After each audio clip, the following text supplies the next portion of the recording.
house is burning, but we're still sitting in the glow. Phones charged, lights on, pretending we don't know. But the forest is silent, the river's running low, and the flame on our plates is the strongest fire we throw. Put out the fire, put out the fire. Echoes and rise, this is your hour. 7 boundaries broken, the earth pushed past the line. Climate, land, species, fresh water, chemicals, nutrients, oceans in decline. Not danger, disaster in real time. Put out the fire, ooh, put out the fire. Metafoodians rise, this is your power. And here in India, one truth stands the same. Milk is not just milk, dairy feeds the flame. Cows and methane, fields and forests turn to grain. Politics, culture, carbon, all wired to the same chain. Every cup of curd is heat in the air, every block of butter is a forest repair. It's not a small habit, it's a planetary affair. Put out the fire, put out the fire.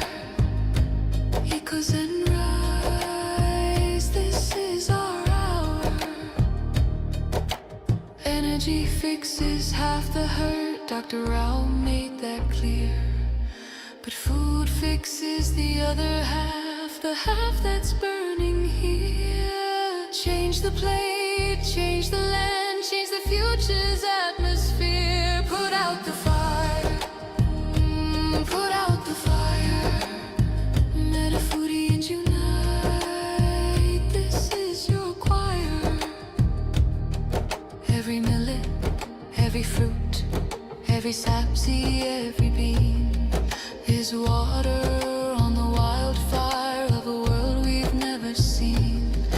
Every oil-free bite is a river turning clean. This is not perfection, it's direction. Not pressure, but protection. A week of choices can cool a generation. A company's courage can ignite a nation. Put out the fire, ooh, put out the fire.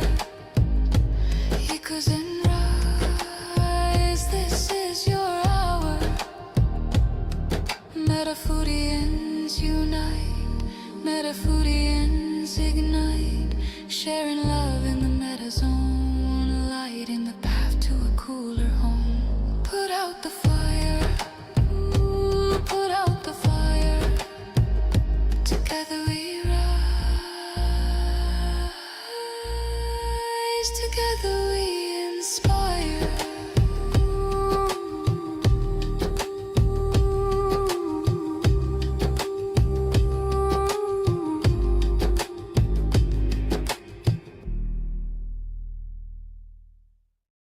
Welcome to the Planet B podcast, where truth, transformation, and faith converge. Join us as we flip the script on ecological despair, guided by Dr. Sailesh Rao's vision for a compassionate, rewilded vegan world. Let's begin the journey to the greatest transformation in human history. Greetings, everyone, and welcome to episode 17 of the Planet B podcast. Today, we'll be taking an in-depth look at the climate bathtub model.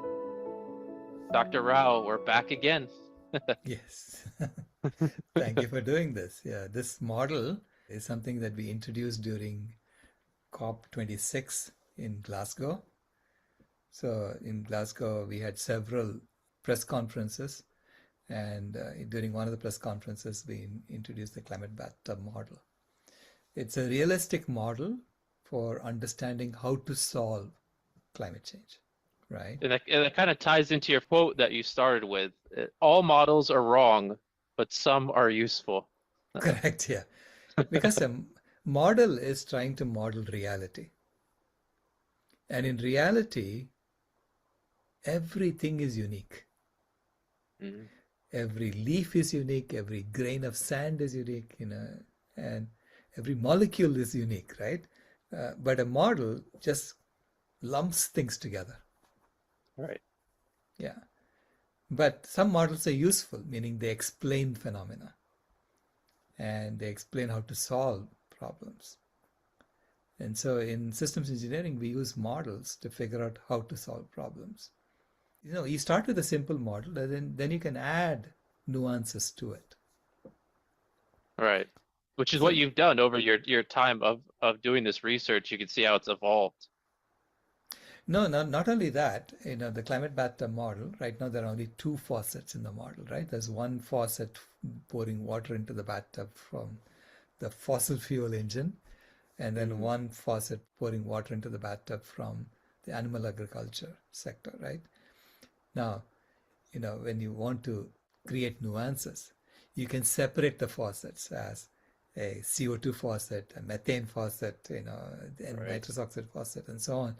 And you can then see which one can you turn off. When you add these nuances, it makes it possible for us to understand the solution space in more detail. Right. That's what I'm pointing out. So, but the initial model itself, I want people to first accept that. Mm. Accept that is telling us to address animal agriculture first.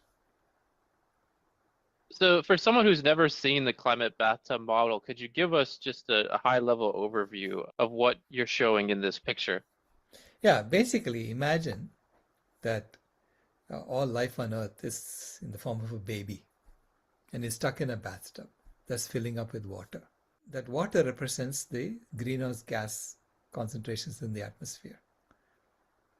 So the water is filling up through two faucets. One is from our burning machine, which is the fossil fuel engine, and one is from the killing machine, which is the animal agriculture engine. And they are the two main sources of greenhouse gas emissions into the atmosphere. Assume half of it is coming from the burning machine, half of it is coming from the killing machine. And this is based on paper that we talked about in the last chapter. Okay, so it's half and half. And then there is a drain to the bathtub, which is clogged up. Okay? And that drain drains into a vegan reforestation tank, we call it. So that tank has a certain capacity. So it can hold, some amount of water. So that represents the amount of carbon that can be sequestered, or CO2 that can be sequestered in regenerating forests, right? Mm. So there is a correspondence between every aspect of the model and reality. Okay? And then there is an overhead tank in the bathtub. And that overhead tank is controlled by the burning machine faucet. So if we turn off the burning machine faucet, it opens the overhead tank and lets some amount of water fall into the bathtub. Now that represents the cooling gases that we emit when we burn fossil fuels.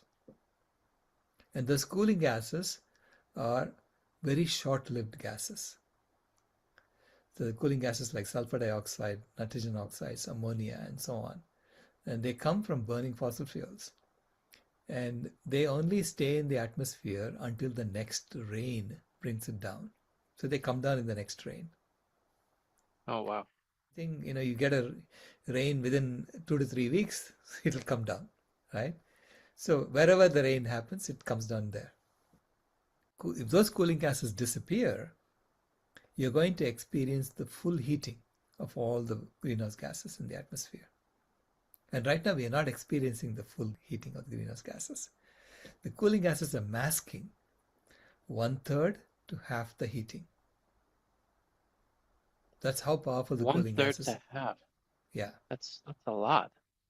yeah. That's how powerful the cooling gases are. Because what the cooling gases do is that they interact with water vapor in the atmosphere and they create reflective surfaces. Okay, so they're reflecting sunlight back. Mm. So this is known as albedo, reflectivity of the earth. So they're impacting the reflectivity of the earth, the cooling gases. And when you remove the cooling gases, you don't have those molecules for water vapor to condense on and form sulfuric acid or whatever that has these white fumes. And instead, you're going to have the sunlight streaming right down and heating up the planet. So that's there in the model, the climate bathtub model. So now I say you're a plumber. You're not a scientist. You're a plumber. Okay? You have to turn off these faucets and you have to drain the bathtub. How would you do that? So you can actually ask a plumber to solve the problem. And the plumber will immediately tell you, shut down that killing machine faucet and unclog the drain of the bathtub. So that Very simple. Yeah. And then slowly dial down the burning machine faucet so that as the water from the overhead tank falls into the bathtub, the level of water in the bathtub does not go above the limit. Because if you turn it off right away, all the water in the overhead tank will fall into the bathtub and it will drown the baby. Through doing these podcasts, I've come to understand how the fossil fuels have this cooling effect, but when you put it in this way, this context, it's very clear how fast we would lose that cooling effect simply by turning off the burning machine. Right. Yeah, you will lose all the cooling effects right away. We're talking just like the first rain. Like, so if the first rain would eliminate that cooling effect, so I mean, that could literally be in one day or just as little as, like you mentioned, 2 weeks. Right, 2 to 3 weeks. The estimate is that within 2 to 3 weeks, they will all come down if we don't emit anymore. And we did an inadvertent experiment on that in 2021.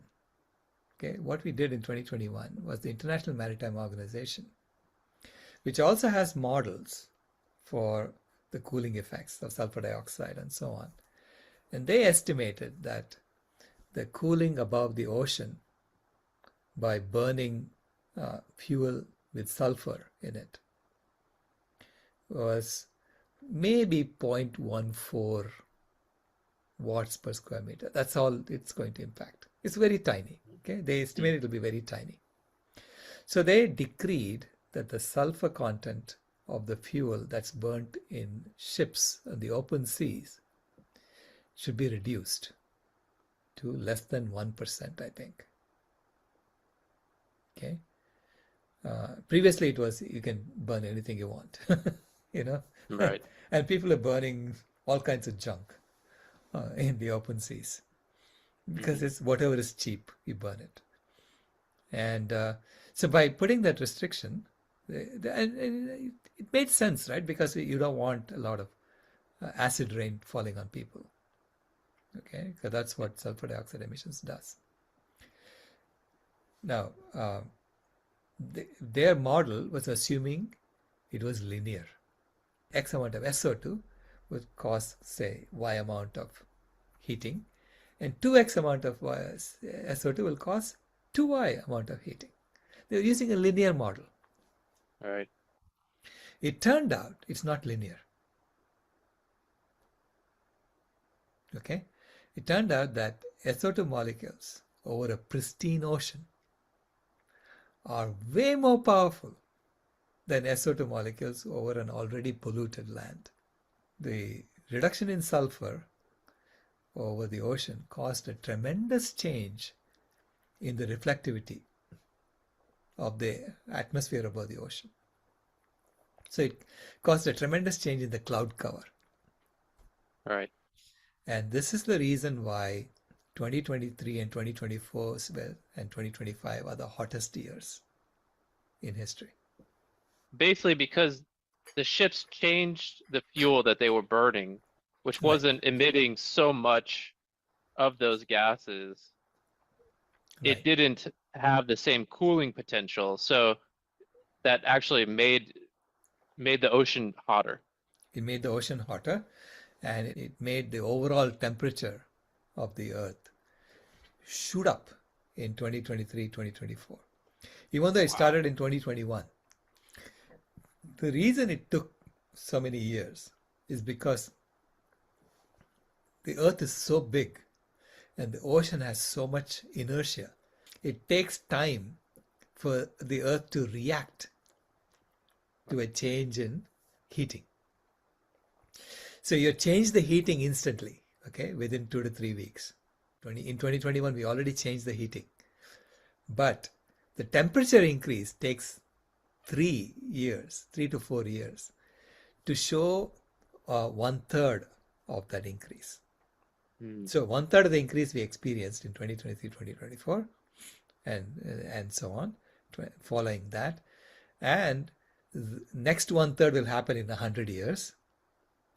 And the last 1/3 will happen in thousands of years.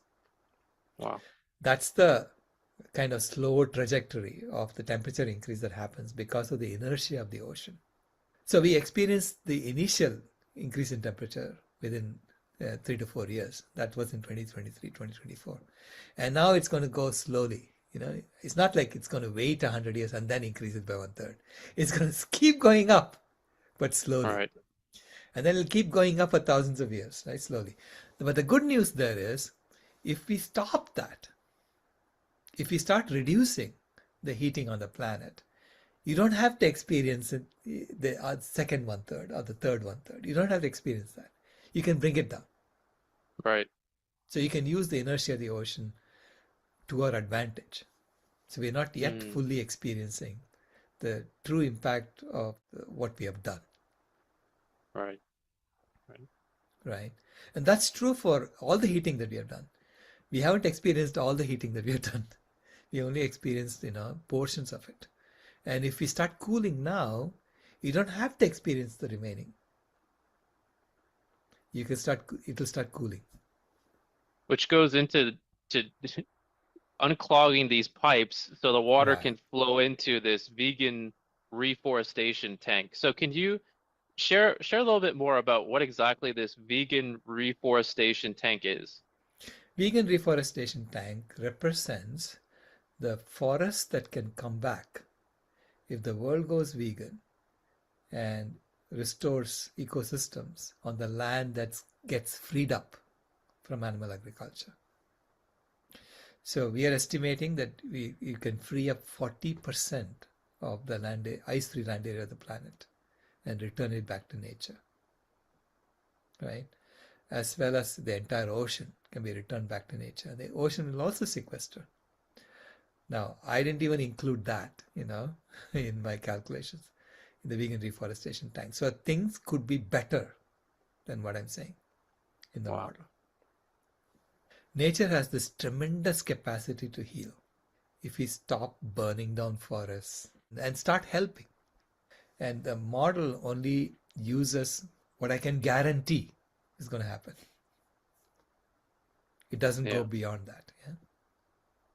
And then this pipe basically represents all of the meat that people are eating. So by stopping eating the animal meat, we clear that pipe, and then the water can flow right into the reforestation tank. Correct. Yeah. So that's the when you stop eating animals, you free up the land, and that's the unclogging the pipe. It's a wonderful visual. I mean, it's great because I've seen this visual before, but listening to you explain it solidifies it so much. Yeah. Now, some people say, why did you put a baby there? Why don't you maybe put a cat or something? I don't know. some life that represents all life on Earth, right? For instance, some institutions vetoed or banned my talk because I used the baby in the picture. They say it'll offend people to know that they're drowning a baby. What I feel like you're trying to highlight is a sense of urgency, because we all love our children. So that would be the one thing that we would picture to evoke an emotional response in all of us. Absolutely. And also it is real for our children. Yeah. You know, Yeah. if we just sit around doing nothing, I mean, we are going to drown and we are all going to die, right? So you must have quite evoked an emotional response in the team that banned you because obviously they must have felt something and that's why they felt that way. Absolutely, yeah. But I think they were also looking for an excuse to ban it because they didn't want anyone to see this, yeah. Because it's not that complicated to understand, right? The bathtub model. In fact, I presented it to my colleagues who are systems engineers, from Stanford, and one of my colleagues said, "Sailesh, don't keep telling us it. We know this. This is not so hard to understand. It's just that people don't want to do it.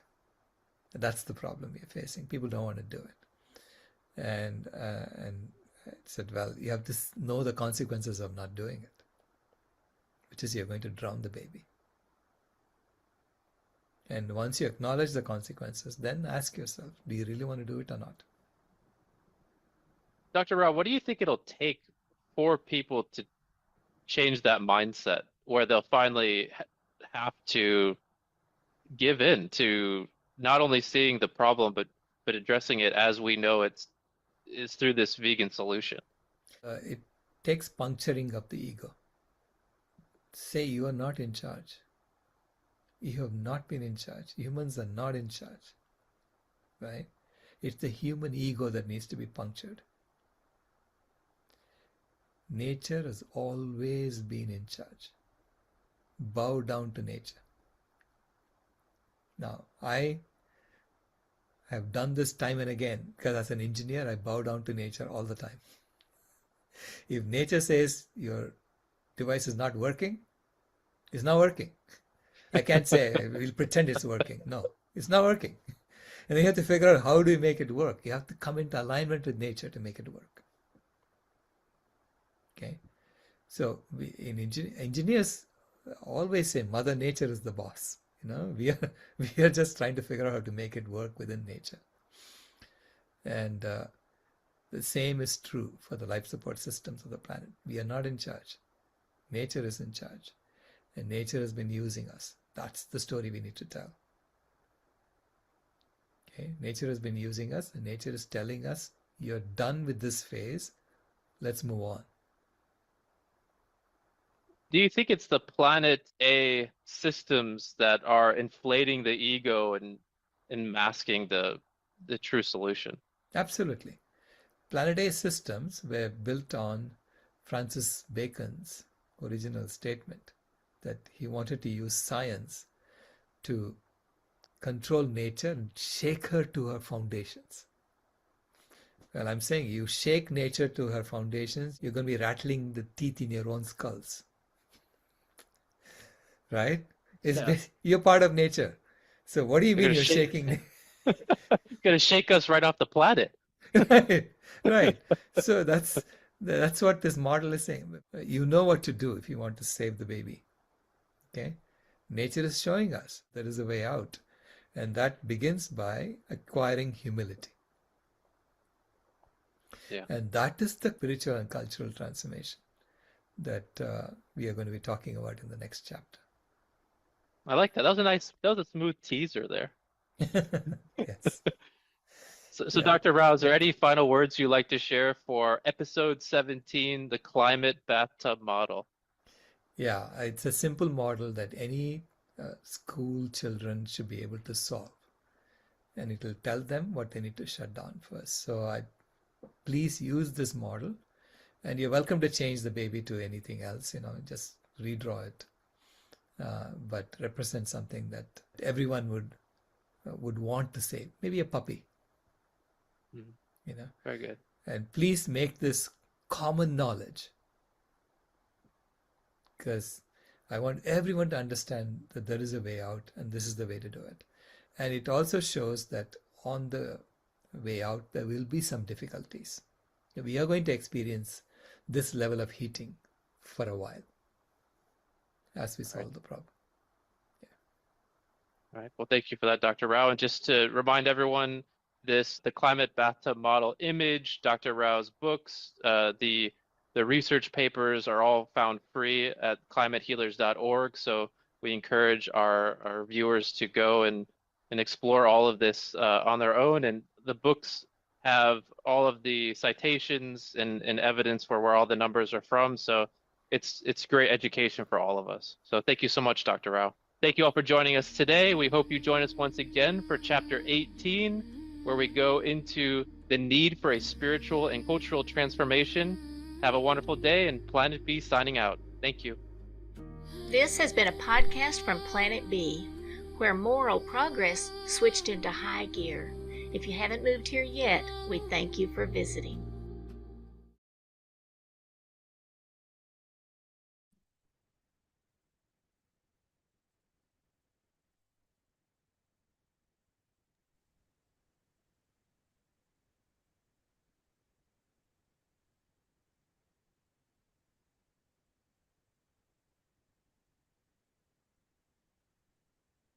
Go ahead, Toby.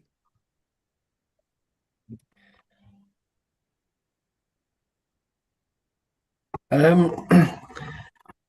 was wondering what it was at the COP.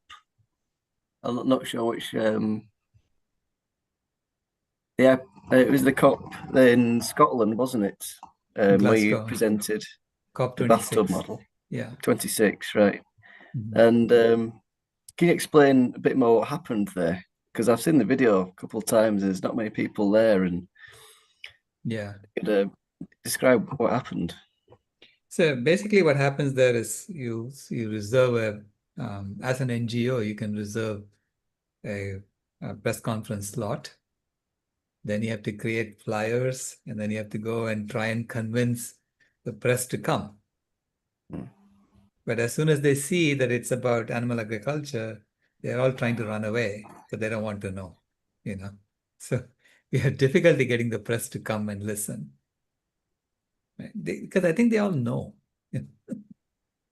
They all know it needs to be done. And so anyway, that's what happened. And then we got some people to come, and they were asking questions, so we answered them. And but at least the UN creates a nice video out of the press conference that we can then use for our marketing purposes. Yeah.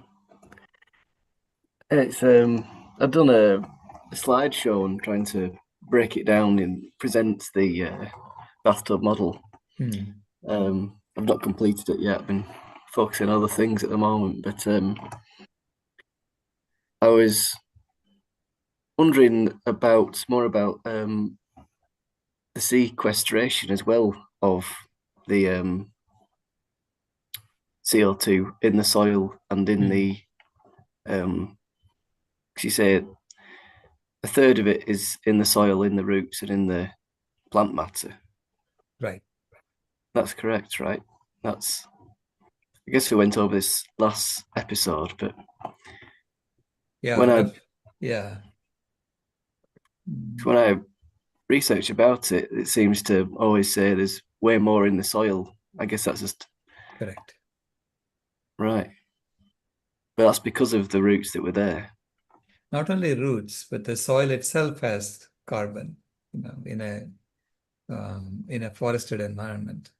So there's above ground vegetation that stores carbon, and then the root systems store the same amount of carbon as above ground, and then the soil stores roughly the same amount as the root and the above ground combined.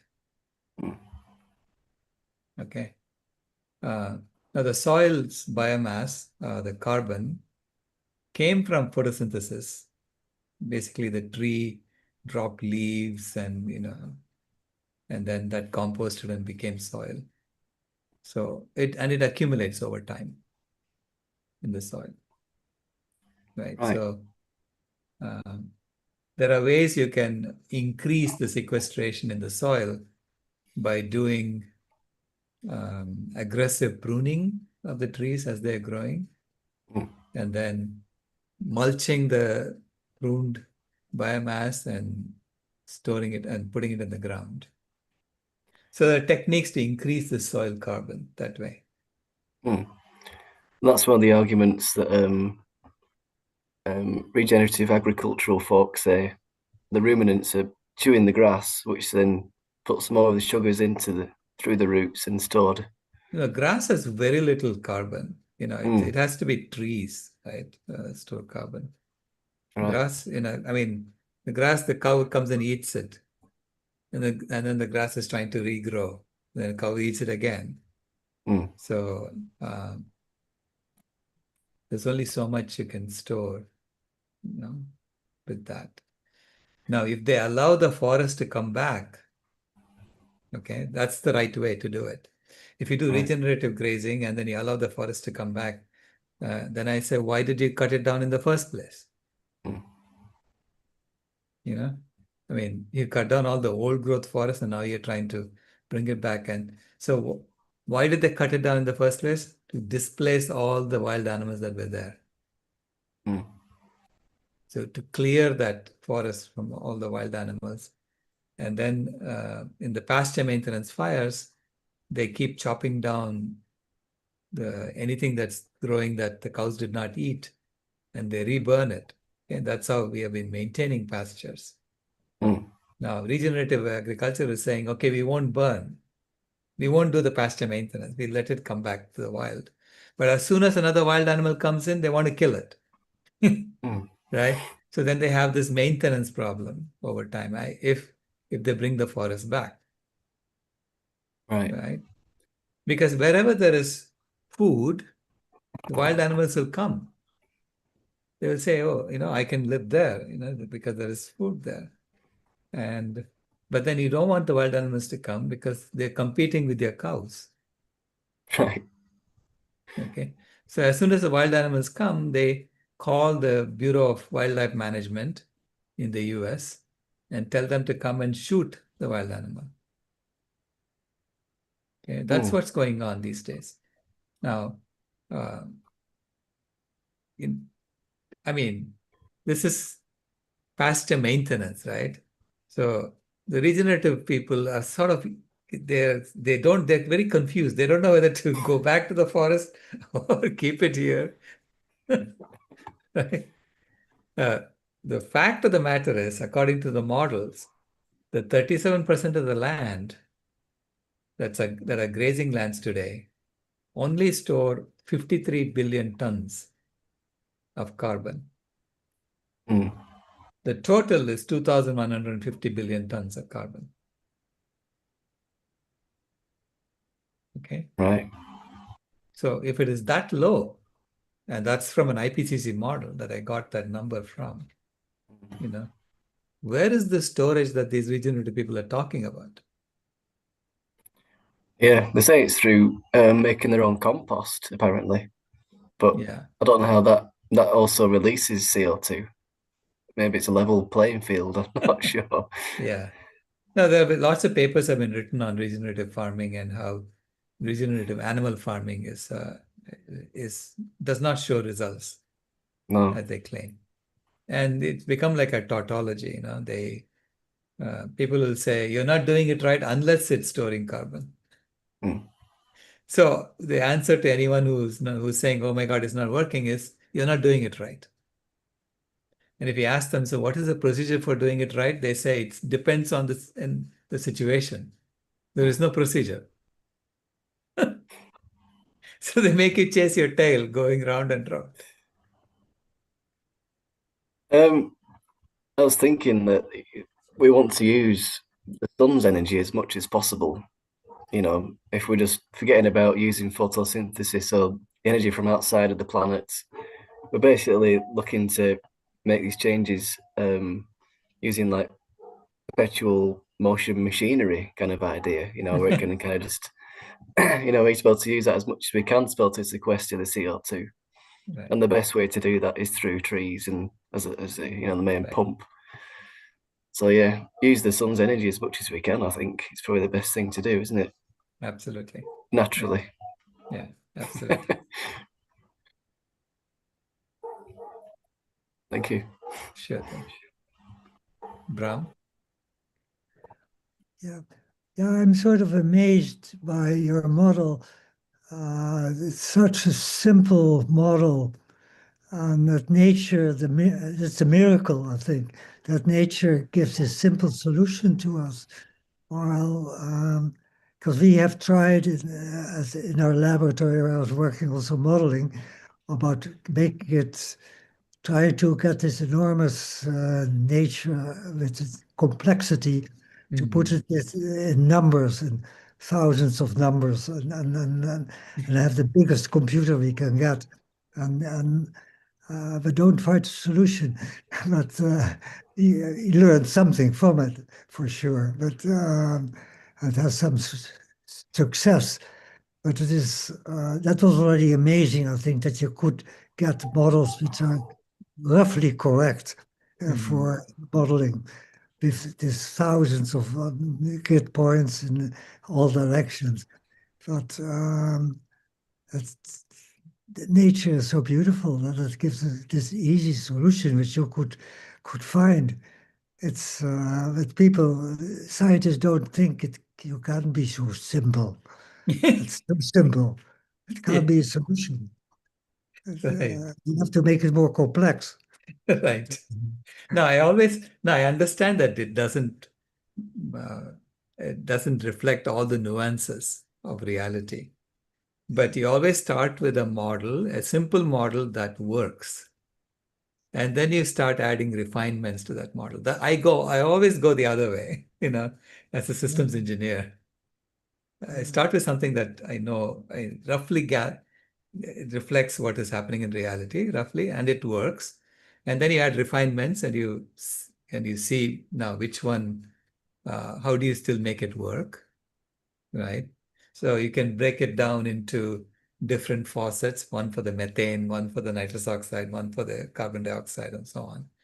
You can split the faucets, and then you can see that you can probably turn down the nitrous oxide faucet for the burning machine without hurting anything.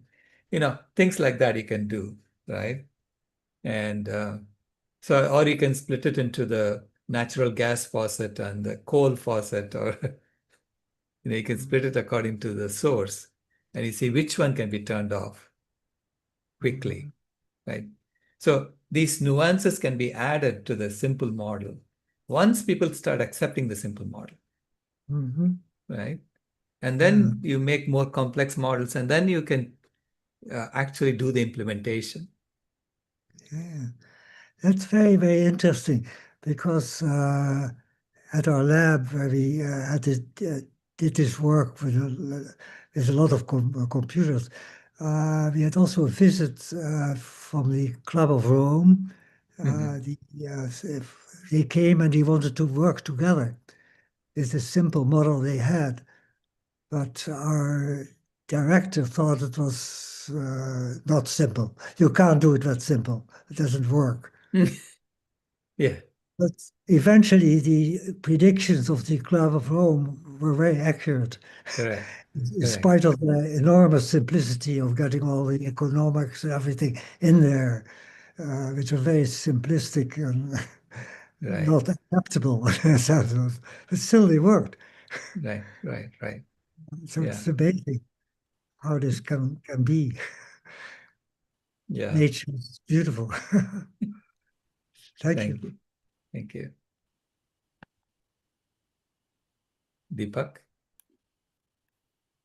Hey, Dr. Rao.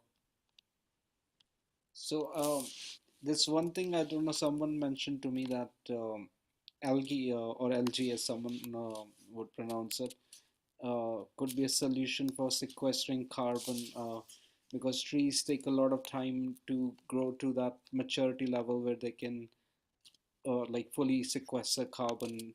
So that's one question, and also a secondary question is like I've heard this that in the permafrost as it's melting there are million-year-old bacteria and viruses.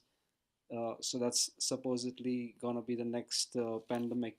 So I just want to know your opinion on that. Yeah, I mean, we have to stop it from melting, which means Yeah. you have to start cooling as ASAP.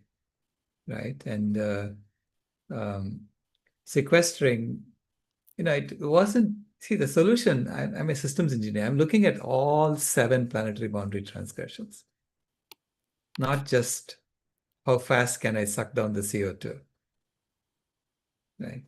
So it's not about just, rushing to, because that assumes that climate change is the main problem, which is what we have been told. Climate change is the only problem. Don't look at anything else. Okay? And so everyone is focused on that as the only problem to solve. And then they're saying, okay, how do I suck down the CO2 fast?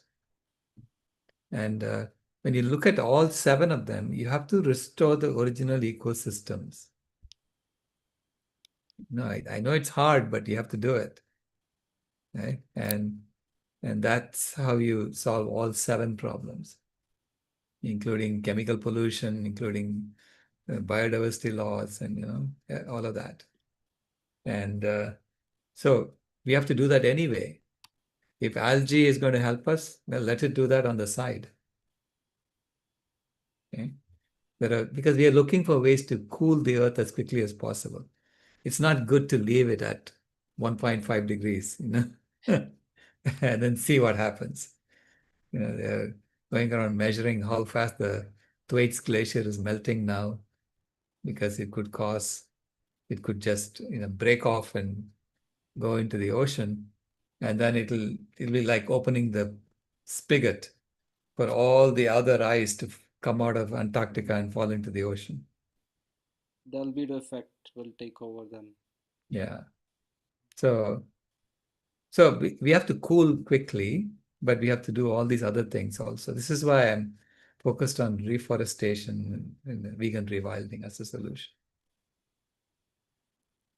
Because, throwing up all these other things as possible solutions is to say, you don't have to bother changing your lifestyle or any of that. It's just, there's another way. Yeah.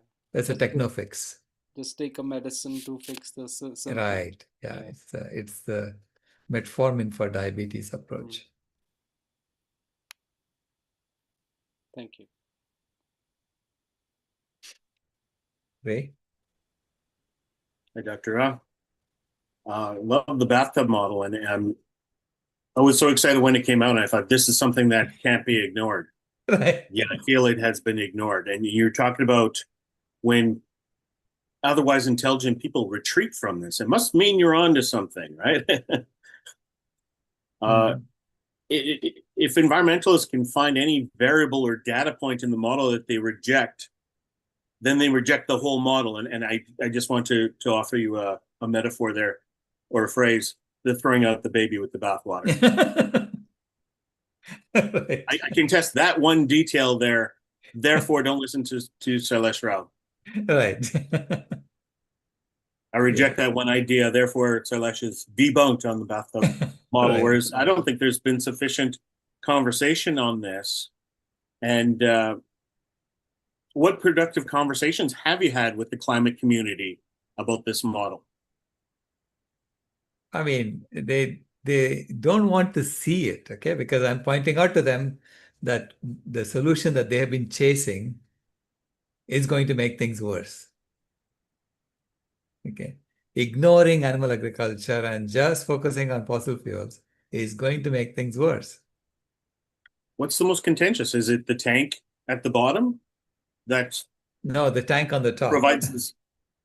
Well, they're ignoring the aerosol tank. Right. I mean, that's a very basic thing that doesn't even require a vegan to explain it to them. It just requires.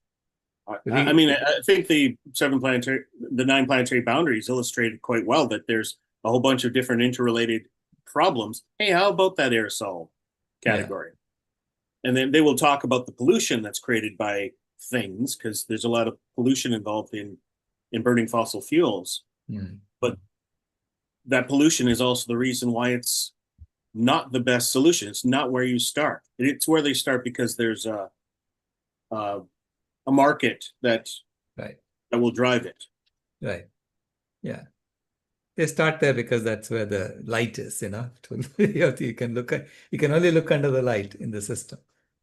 But that's a category where they don't want to look at it at all. are there any that they say that you're wrong, that this is the wrong thing on this diagram, this figure or this calculation is wrong? Because if we explain it to somebody, it would help to know what they're thinking when they get to a particular data point, because they may not say anything, but we know what might be the contentious issues that. Oh, I have no idea where they see problems because they don't ever respond to me when I present this. Yeah. And it's very valuable for us to be able to understand it. So if it wasn't at all clear, then it's something that we have it recorded now and people can go back and watch it again. And if anyone goes and finds the recording, maybe I'll put it in the chat of where you originally presented it at the COP Summit. Mm-hmm. And there's a Q&A afterwards, and it was very interesting. The presentation is great, but the not terribly well attended session, because of course they still stayed away in droves because it's an inconvenient truth. Mm-hmm. But how people approach this topic is very interesting, especially people who are devoted to saving our future generations from climate change, and are frustrated with the lack of progress that they're feeling from these top-down solutions. As there any bottom-up solutions that they're willing to be interested in, we have some for them. As soon as they are willing to listen and truly want to solve the problems. Well, I have some good news for you, which is that I got a call from a colleague of mine in Sedona, and he said that he's been talking to Project Drawdown, and so he thinks that Jonathan Foley is going to call me to talk about food systems. Excellent. And we know a vegan in common that's working with Drawdown now. Not a contractor, but it's good that veganism isn't a dirty word there. It's always been kind of hovering. They talk about the plant-rich diet.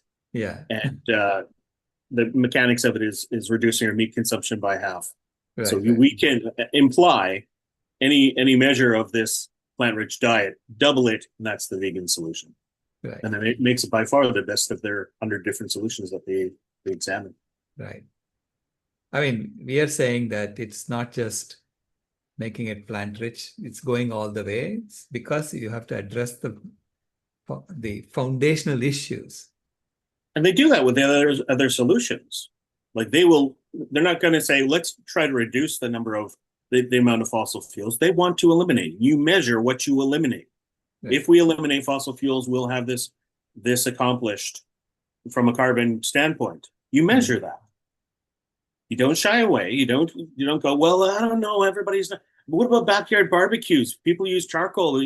Let's find excuses of why we have to change the rhetoric and change what we measure. Measure it. Throw the stones, measure it. Right. So we have to keep at it. Right? I'm not going to give up. Right? So I keep at it. I keep telling them it's not that hard to understand. And this is what the data is telling us. We'll help you where we can. Yeah, thank you. Brittany?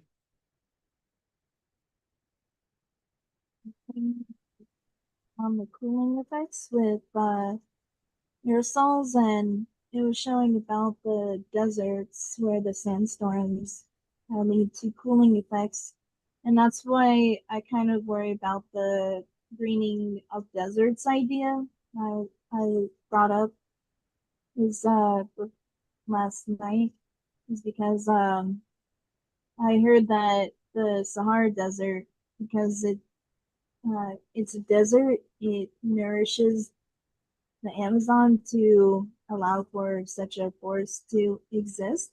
So there's a conflict between greening a desert and allowing a desert to be there to cool the planet and provide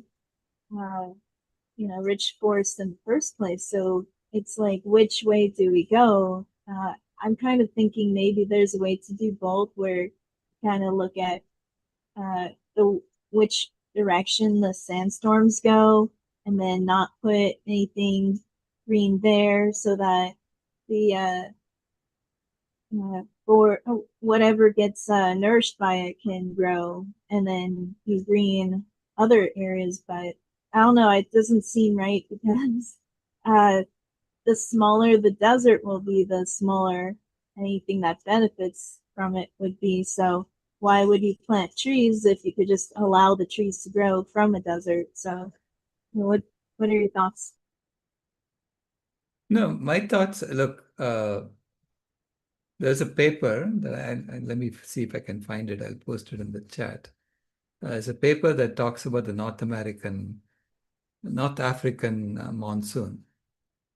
And why did the North African monsoon disappear? Okay, so the Sahara used to be forests about 4,000 years ago, 5,000 years ago. And then the North African monsoon disappeared. It just died out. And they thought it's the monsoon that killed the forest. The lack of monsoon killed the forest. But the paper is arguing it's the other way around. As you deforest, you weaken the monsoon, and eventually the monsoon dies. And I see this now happening in India, where we have been deforesting in India, and you see the monsoons are becoming more erratic over time. Right? So I am asking that we restore the ecosystems to a stable state that used to be there, that lasted for thousands of years. Right? If that means restoring it to what was there 300 years ago or 4,000 years ago, that's the decision we have to make as to which one you want to restore it to. But the closer you get to something that was stable before, from a systems perspective, the better off we are. Okay.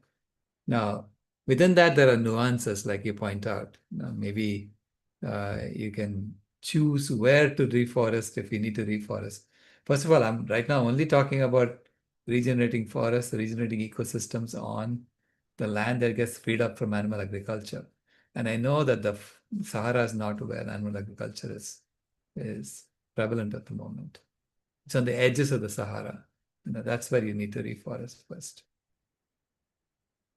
Yeah, I think when I have listened to people who do live on the edges of the Sahara, what I notice is the issue isn't like the greening part, it's the fact that they do groundwater drilling instead of using rainwater, so it disrupts the water cycle that leads to way more droughts in the edges of the Sahara, which I would imagine, along with animal agriculture, leading to that deforestation. So maybe if people are working with nature or methods that, keep the ecosystem going, then maybe, as you're saying, that would be a priority to whatever benefits might come from the destruction, like the feeding the Amazon, because we can always address the Amazon as well, where that's also due to animal agriculture. It's not just Africa. Right. Well, it's not just Amazon that's doing the animal agriculture. It's also the Sahara that's getting depleted due to animal agriculture as well. So if we just stop both, the forest will recover without having to try to keep deserts going in order to get the nutrients to the forest that where it's needed. So yeah, I see what you're saying now. Thanks. Ram? Yes, I came up with the problem of which we are facing, that we have to become vegan very quickly. If that's not so, there may be another solution, in a sense, an engineering solution. If we, because the area where most changes is now in Antarctic and in the Arctic. So if we could there, let's say, put some more sulfide over the area of the Arctic and the Antarctic, then that might give us a little more time to become vegan for the whole world. What do you think about the possibility? Yeah, I'm concerned that when we start doing those kinds of experiments, they will say, "Why don't you just continue doing it? Because it gives us more time to go vegan." Right? It's that, start taking metformin and then you say, "I don't need to deal with this diabetes because metformin is helping me overcome my diabetes." And you continue until your organs fail, and then and then you decide, "Oh, maybe we should do a lifestyle change to address diabetes." And then it's too late because your organs are not going to come back, right? So we don't want to do that with the planet. Yeah, Yeah. it's yeah, it's a weighing off what is. Uh, Hopefully, we can see that it goes fast. Right. Right. And I think if we tell the story right, it will happen. People are going to be Yeah, inspired to join to do this transformation, because why do we want to continue colonialism? uh, I mean, the current system is just basically a colonialist system, yeah. and it is causing suffering for everybody. So we don't need to decrease the suffering in a sense. We have to suffer more. Yeah, Unfortunately. right. Right. Thank you very much. Yes. Hi, Sailesh, and Hi, hello, Tammy. everyone. My beautiful community. Paul and I have just been watching a moose out the window eating. They get very hungry when the winter is this harsh, trying to find a few little tops of the branches to nibble on, the little sprouts. So a couple things that come to mind as Paul and I are really excited about International Calf and Cow Mother's Day, by the way. We're starting Good. to reach out. I had an interview with Freya Denshaw, who founded the American Vegan Society, and her and Anne are going to do an event in Philadelphia this Awesome. year for Mother's Day weekend. And so bringing that into this model, a couple things. When we talk about changing systems and colonization, it really has started on our plate and in the school. And so if we bring this to the oppression and the colonization in the dairy industry and what's happening to our babies of all species, Right.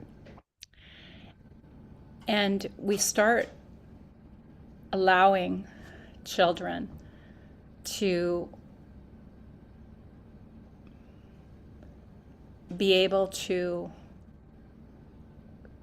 exposing and critically thinking, then that is where the game change is going to be. It's not changing one person at a time on the street. It's actually changing the entire education system. So using the baby as an example, because we know those first 7 years are so influential. We're in a hypnotic theta state for the first 7 years, so we're literally being hypnotized.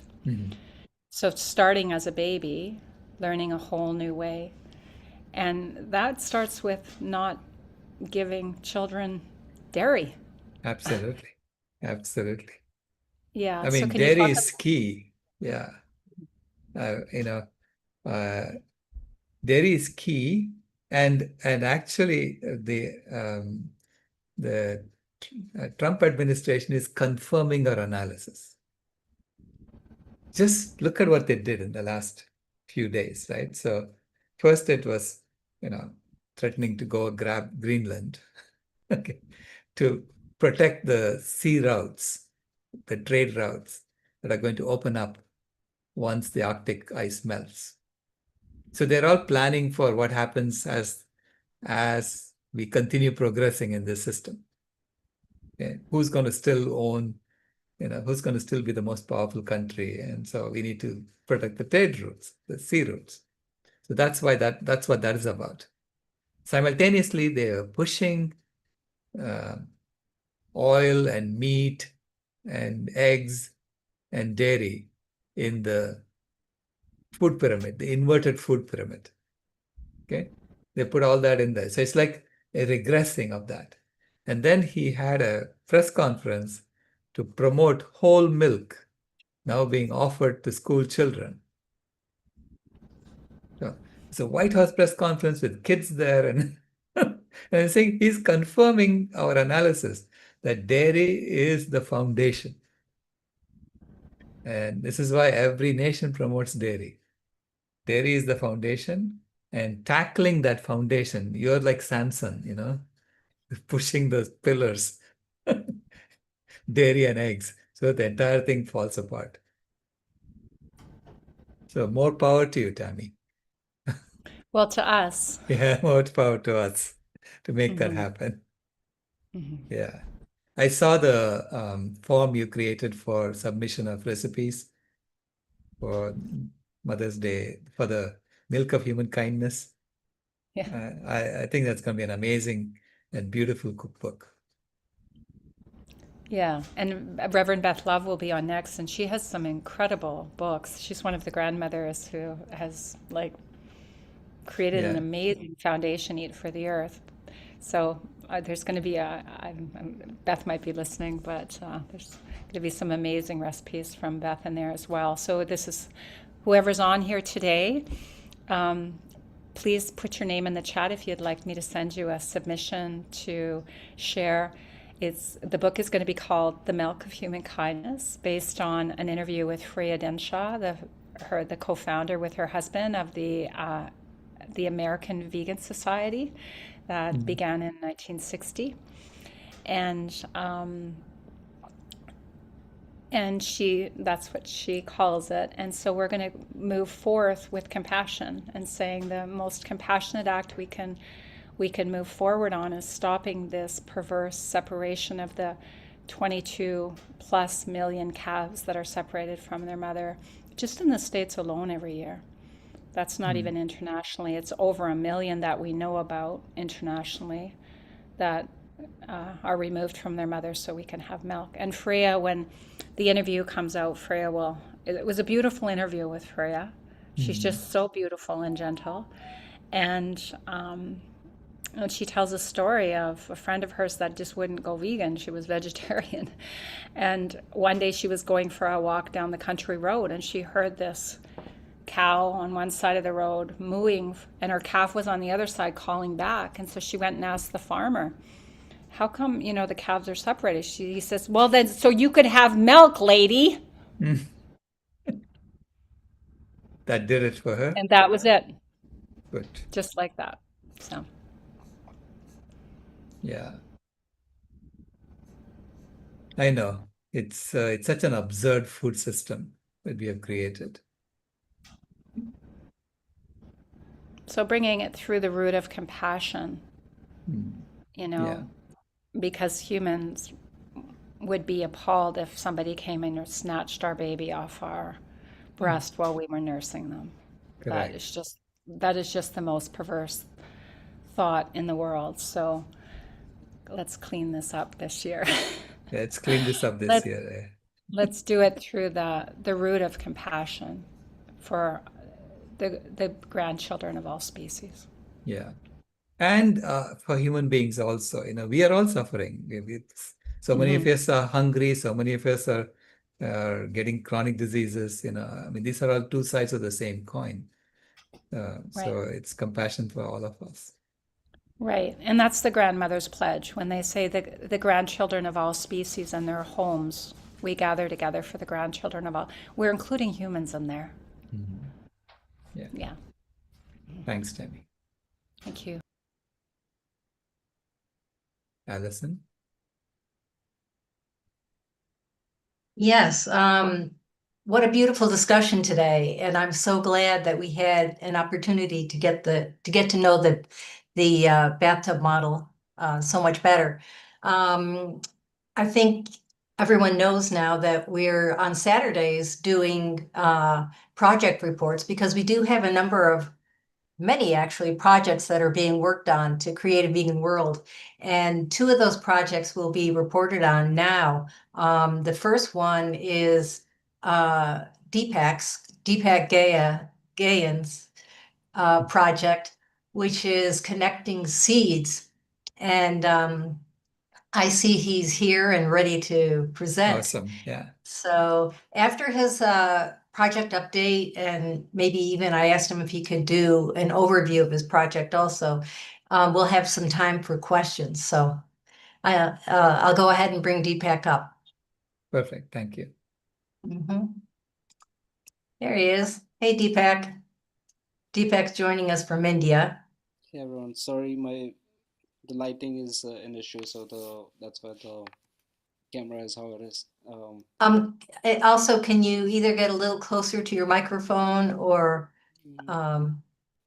your voice is a little bit soft? Okay, is That's it better. better now? Yeah, okay. Yeah.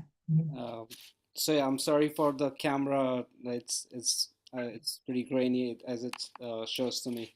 So apologies for that. And yeah, so the overview first of all. Let me share my screen. I'll just explain it. I think that'll be better. So it's Yeah, you basically, should have you should be able to share now. okay. Right, so just an overview, considering some of you might not be there when we pitch the projects during VCOP 23. Right, so this is like, I'm just calling in connecting seeds because like it's basically seeds of Planet B, right? Different projects and volunteers who do want to help build this Planet B vegan world. And as we all know now that vegan stands for vitally engaged guardians for animals and nature. So that's why like these volunteers are like gonna be guardians instead of like activists. It's more inclusive, so it will have few metrics to just track like how over time between different projects and collaborations, like what's happening. But yeah, basically different projects will list because there are many platforms already. There's a Slack channel from this group called Hive. I'm sure many know about that, but it's very like scattered overall, and like it's not easy. Like everything is not in one place, so that's why like there's like a project listed, and you can connect now. And so you basically create different profiles either as a project or as a volunteer who wants to contribute to the project. So here you can learn more or connect now, and then this is kind of I want to help. That's how it is. And the thing I'm doing is using AI to kind of as an AI matchmaking service between projects and volunteers. So that's kind of layer one. Layer two is Planet B Pulse. We can have a better name for it, but it's like a positivity stream because, as we know, where attention goes, energy flows. So, because we all know how the news works, like all the negativity is framing. So we think, oh, like we will get down, disheartened that oh, nothing is happening. Then, like we are going down anyway. So why do anything? But I keep hearing news that, as you can see, like Amsterdam passed plan. It just it's not real news. Was just an example. Amsterdam passes, or like former dairy farmer in Vermont opens a mushroom cultivation facility, or sanctuary in Kerala rescued these many.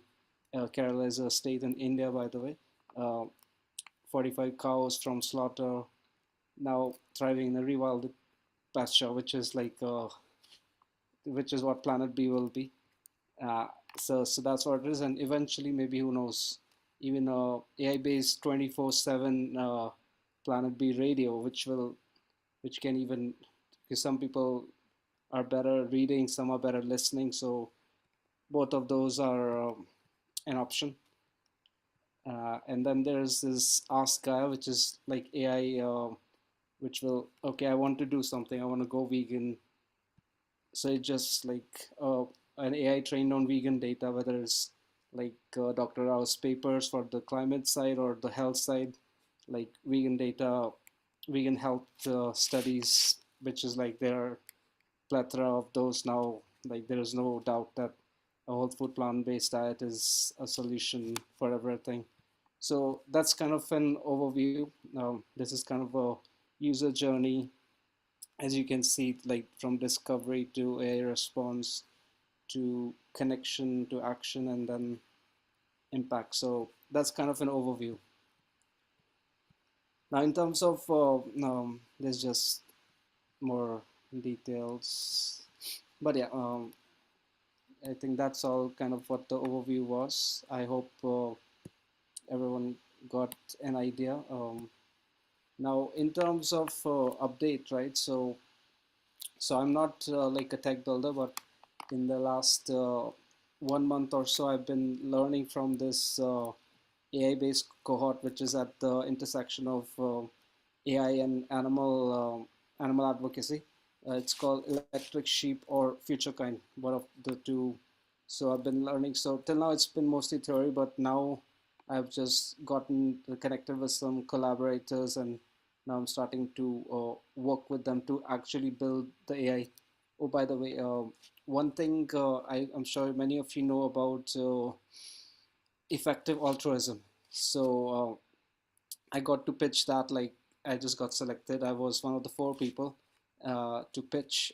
I didn't get selected because there was like a $2,000 award that they will give you to start using those funds to build your project.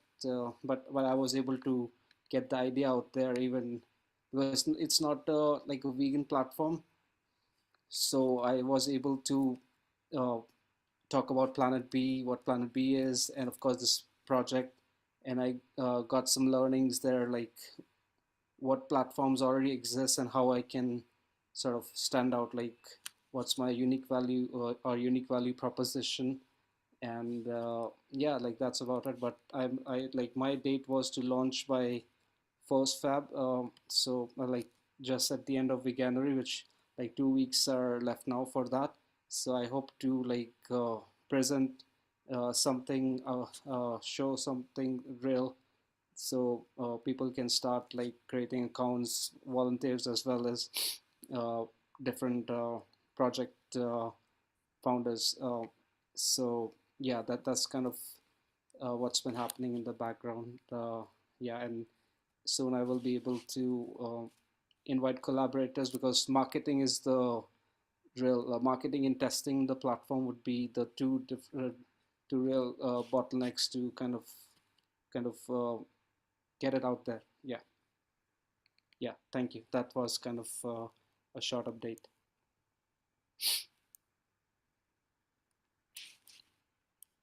Thank you, Deepak.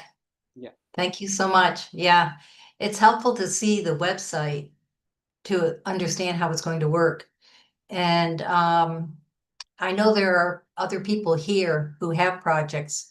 The next project report that we'll have is Susan's project. So as she is looking at your presentation, she's probably thinking, oh, how can I use your platform to get support for my project? Yeah. But this is a time, and if Susan wants to raise her hand and ask that question, she's welcome to do that. But this is a time when anyone who has a question about your project can raise their hand and go ahead and ask their question. So we do have another 15 minutes or so for people's questions. Yeah, there she is, Susan. Yeah, mine is my project is very focused just on some environmental issues, and it tends to ignore the really important animal issues and animal welfare issues, shall we say, the abuse of animals. And I don't really want to include it, but I would love, because my focus is going to be environmental. But on the other hand, I would love to include the links and highlight the links to go, if you want to see, this kind of information. So I'd love to link into other other websites as well. And in fact, my understanding is that if you do that, then your rating kind of goes up in some of the web page analytics. I don't know if it goes up in Google, but it certainly goes up in your web page analytics.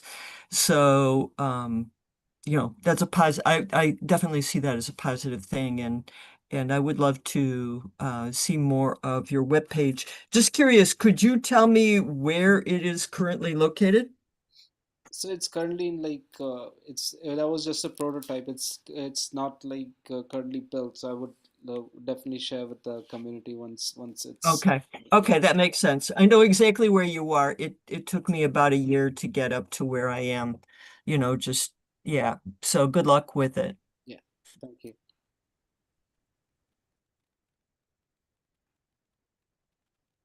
I see Tammy has her hand up. Hi, Deepak. Hey, Tammy. I love the seed idea of connecting through seeds. And so a couple of questions, like how could the grandmothers support this community? And what do you need to feel like you have a foundation of getting things moving forward? Like what kind of support, what kind of resources? And then the other thing, and I know that this is different, but because you're using the analogy of seeds, it would be neat to have like, I don't know, like a little paper bookmark with your community on it that have seeds in it that can be planted, like heirloom seeds of some kind. But anyways, Yeah, I remember you asked the same question during our presentation as well, because of the seed connection. Now I can recall.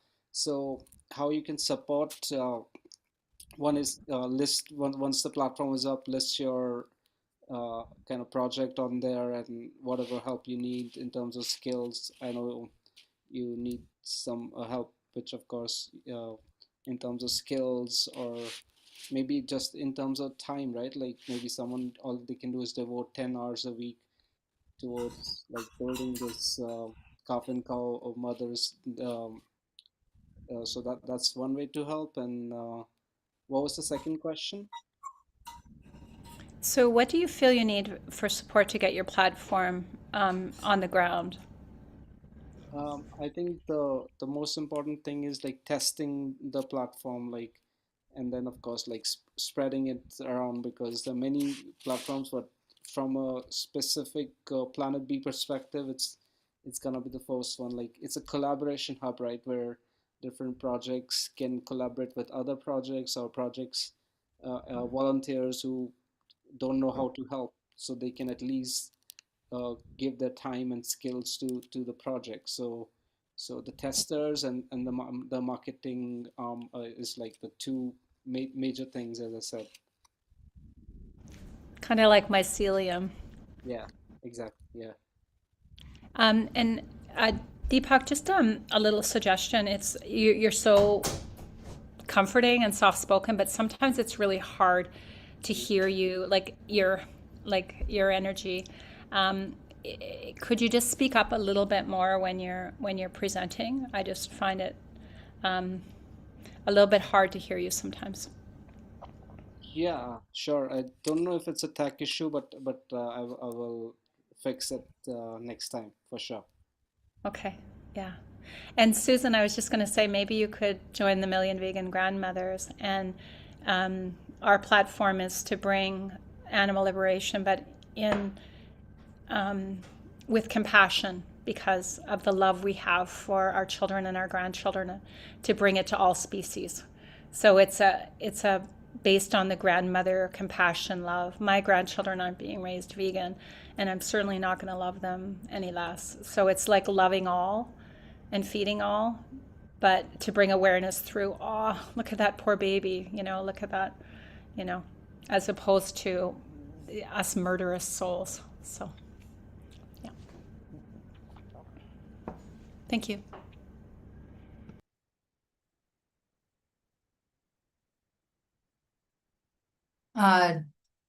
Deepak, Could I ask you a question that probably everyone is wondering, and that is, what is your projected timeline, or what are you thinking in terms of when your site might come online? So as I said, like the initial first one, I'm trying to launch it by 1st Feb, like just as we are done with this veganuary, uh, and then of course like it depends on the projects that get on there and the volunteers, which depends on marketing, which is I will need the support of the community to kind of spread the word, so more and more projects and volunteers can collaborate. Okay. All right. So you're thinking definitely soon. Yeah, soon we are in 2026, and this is the threshold year, right? The world is gonna go vegan this year, so we have to kind of hurry up. Yeah. Okay, I see some hearts. Are there any other questions for Deepak?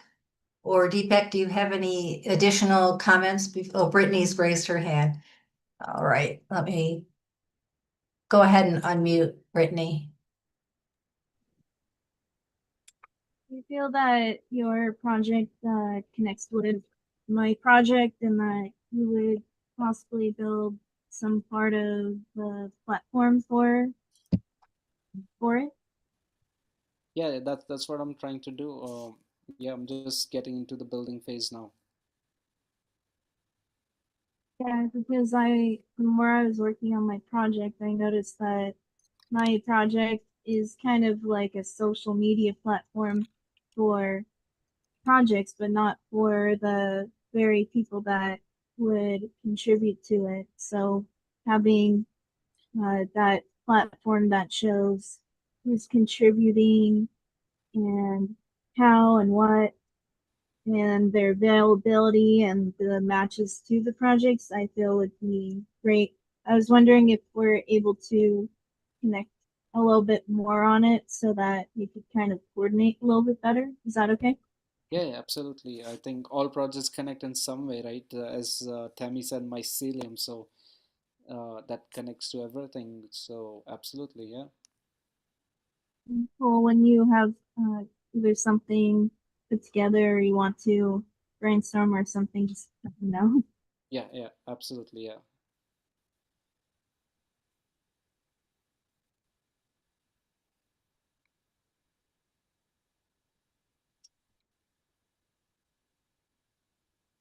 So, Deepak, what would you like to say to people in conclusion about your project? In conclusion, I don't know. I would just say that it's very much needed because I see all the time spread across various platforms that people want to contribute, and projects, especially those who are not funded yet, uh, they need that help when they cannot pay for it. So it's the perfect like kind of a matchmaking platform for them to do that. And other thing is the positivity stream I talked about, because we definitely need to accentuate the positive that Planet B is already happening. It's not some future thing. We don't need to build a spaceship to go to another planet. It's right here. We're building it right here. So yeah. You may have to change your last name to Matchmaker. Okay. Well, it's so nice to see you making progress and to get another look at your future site and how it's going to be working. I do see that Rebecca has also raised her hand, so we do have time to take her question. So I'll bring her up, okay? Yeah.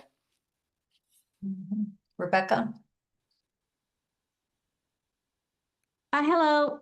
I've been watching from YouTube, so I have not been in the room, but I have been watching from YouTube, and I wanted to know if it would be beneficial for you to have a Signal group or a WhatsApp group at some point so that we can join in and just kind of see what you need for testing. If that would be helpful, or when it is, let us know. Yeah, I've already created a WhatsApp group. I will share the link in the Teamwork Tuesdays. I think that'll be great for you, anyone who wants to help to join that group. Wonderful. Thank you. Really good suggestion, Rebecca. Mhm.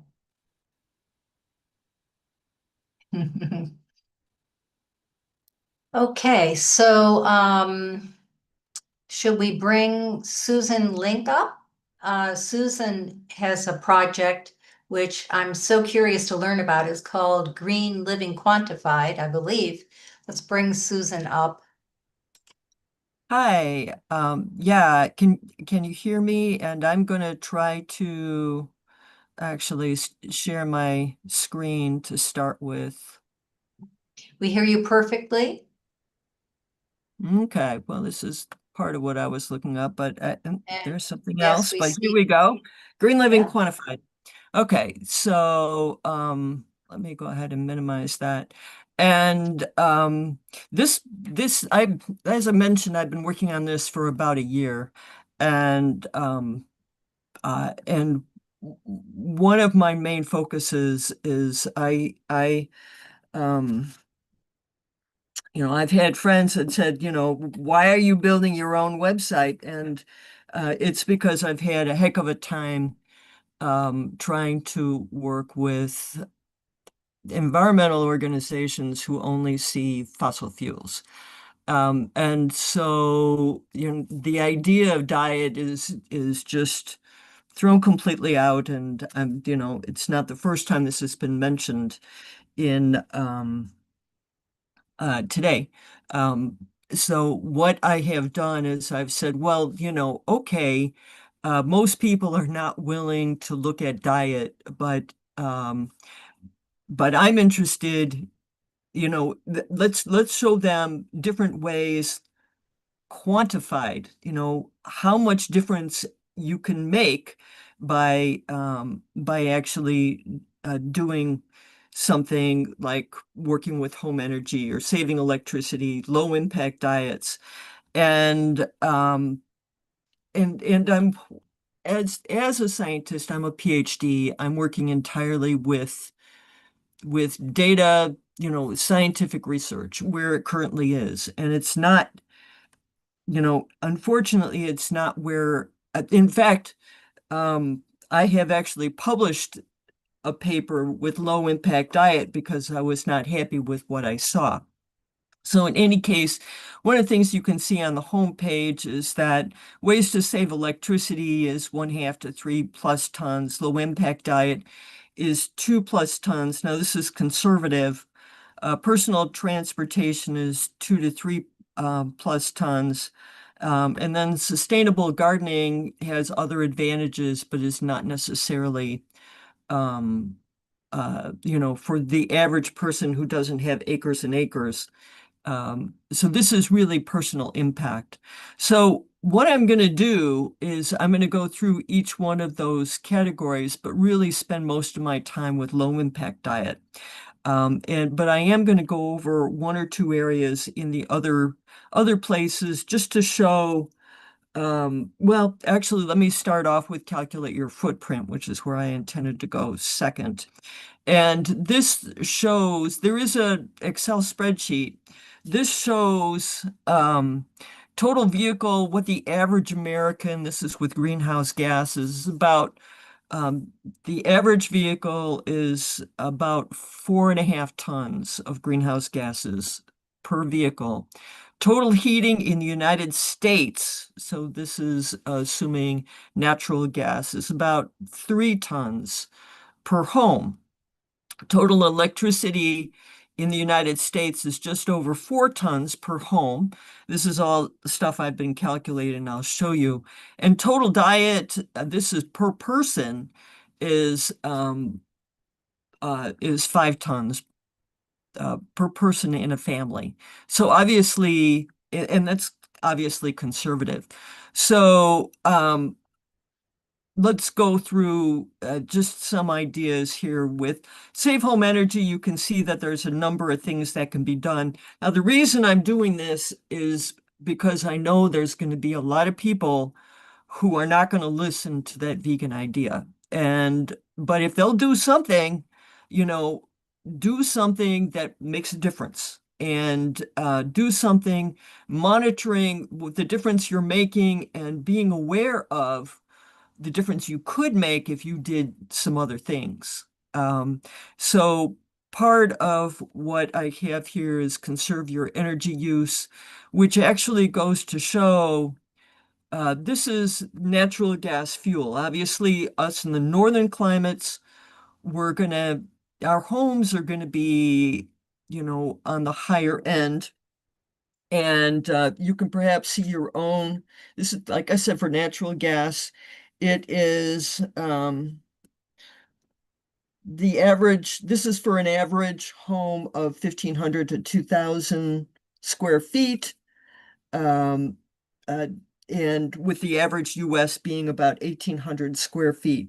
Our heating for natural homes, and of course, northern is worse. Northern states are worse than southern states.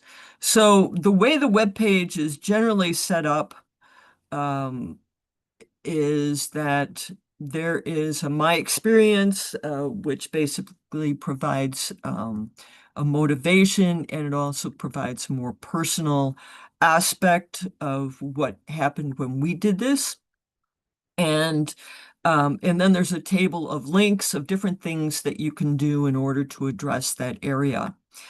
And then there's pictures of different things. So seal the home's thermal envelope, seal accessible heating, ventilation, air conditioning ducts, insulate hot water pipes and HVAC ducts, and then seal an unfinished basement. So that is basically the safe home energy area under electricity, similar to the heating energy. There's also electricity. Electricity tends to range in the United States.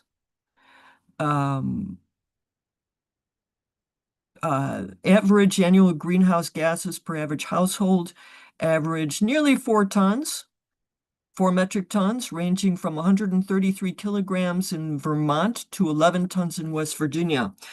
This really reflects the impact of renewable gas. Now, when you think about if you're, for example, in West Virginia and each home on average is 11 tons versus you're in Vermont and it's less than a ton of greenhouse gases, at least you're being informed of how much, if you're interested in minimizing your greenhouse gases, how best potentially, to pay attention. So in Vermont, you can pretty much ignore it, whereas in West Virginia, I would definitely pay a lot of attention to it. But southern states are definitely much higher here because of the air conditioning costs, as well as what we've seen with West Virginia and Vermont, whether your state does things with renewable energy or not. In addition, this site also goes over new appliances are much more energy efficient. And so, working with heating, ventilation, air conditioning, each one of these will show if you change from an older device to a newer device, how many tons of greenhouse gases you may be able to save. And short of the HVAC and water heating, those are the largest ones. But other than that, it's more on the order of 0.5 to 0.8 greenhouse gases or less. So we go to optimized transportation. I talk about public transportation, personal transportation, and electric vehicles. The only one I'm going to go through today briefly with you is the public transportation. And what's nice about this site is that, first of all, it does show the impact of traveling. So the round trip kilograms of greenhouse gas, New York to Paris, for example, round trip is just over 1 ton.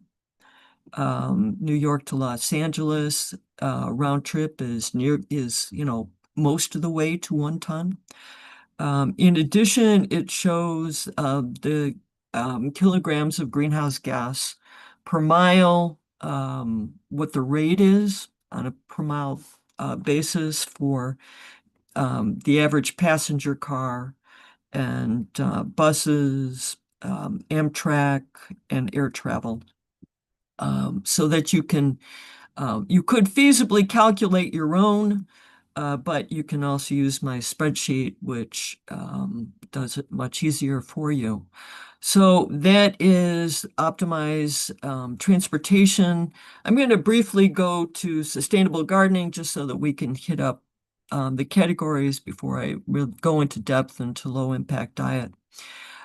So under sustainable gardening, this is probably, I've done a lot. I think I've shown you that, and I have over the years done a lot with home energy and electricity, and where I could with transportation. Sustainable gardening, I've done it, but unfortunately, it's not that I have the expertise there that I have in other areas. And so this could be an area where, if there's experts out there, I could use some help with.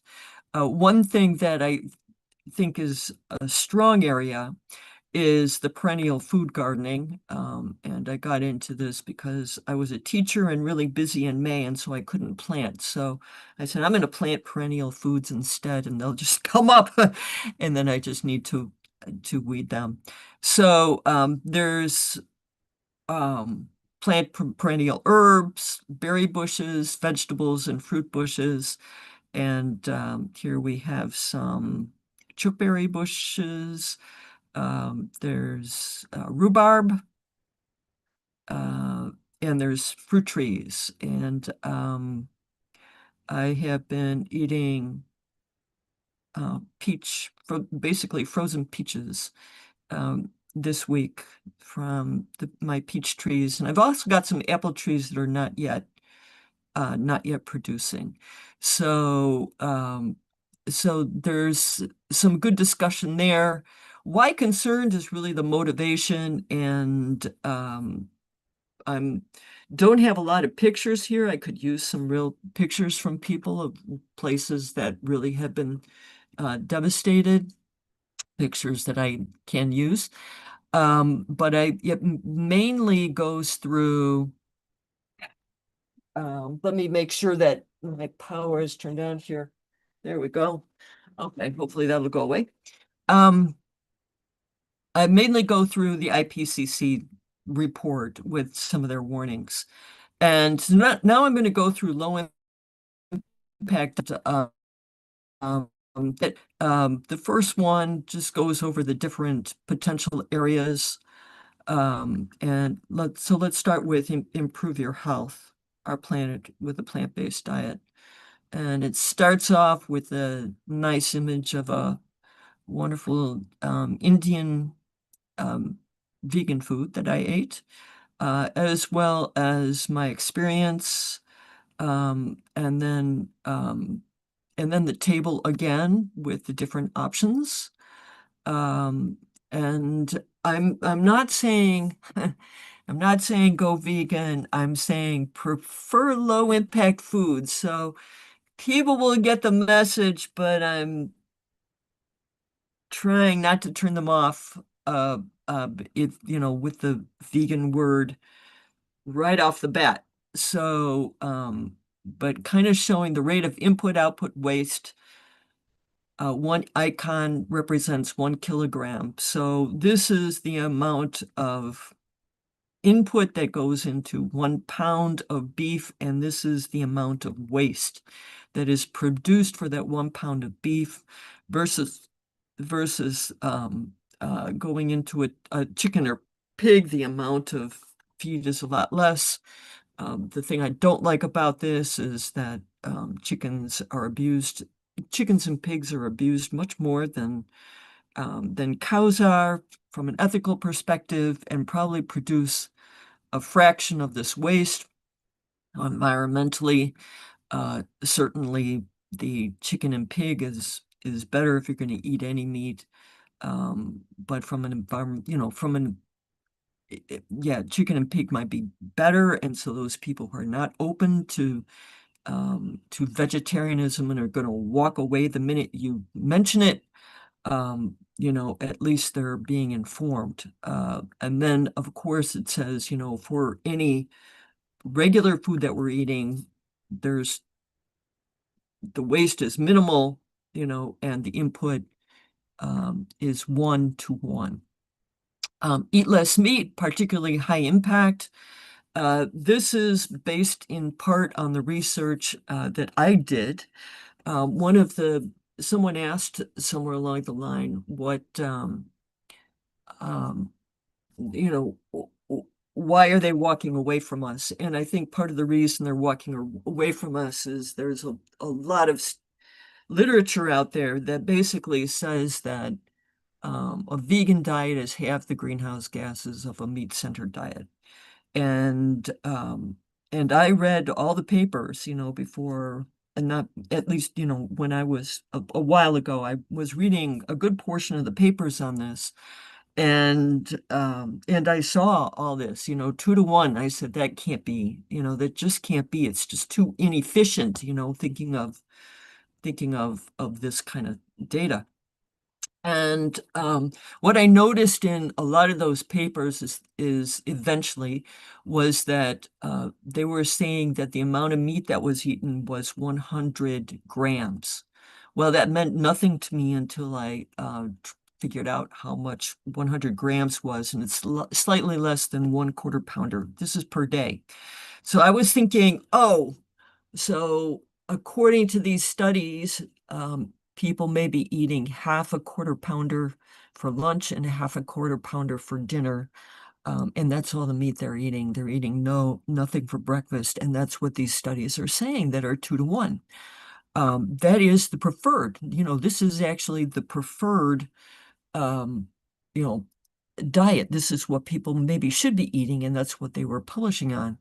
So at that point, I built my own spreadsheet, and I kind of projected up, because I found a database that said that this is where people are actually eating. I took the UN has an OECD database, the Organization for Economic Cooperation and Development.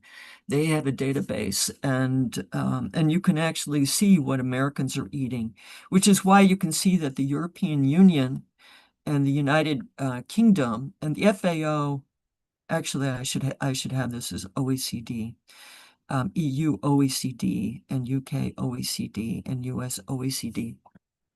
No, actually it is FAO. So the FAO statistics basically say this is what the impact of meat is.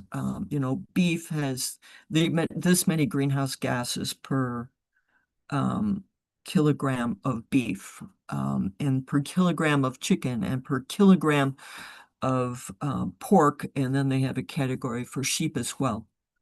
So I took the amounts from the OECD and the FAO's numbers, the statistics for how much the impact of each for the meat was, and I took all the studies that were out there, and I projected up from 100 grams to a higher amount. And it turns out the United States, the studies on diet were all across the board. The European Union was closer to level.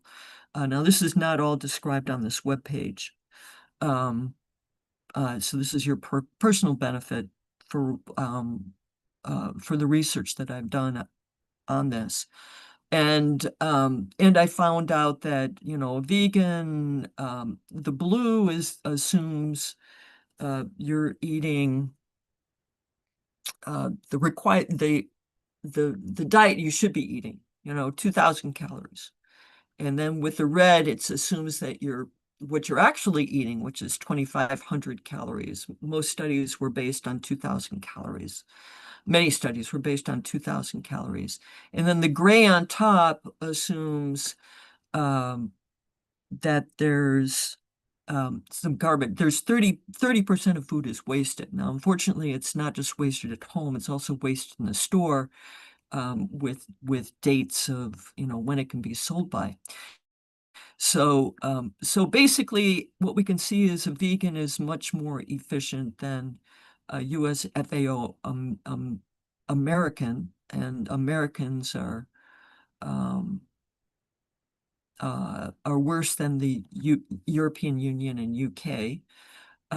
But in addition, what I later learned is that FAO was extremely conservative. So after I published this, I realized that even I was way too conservative.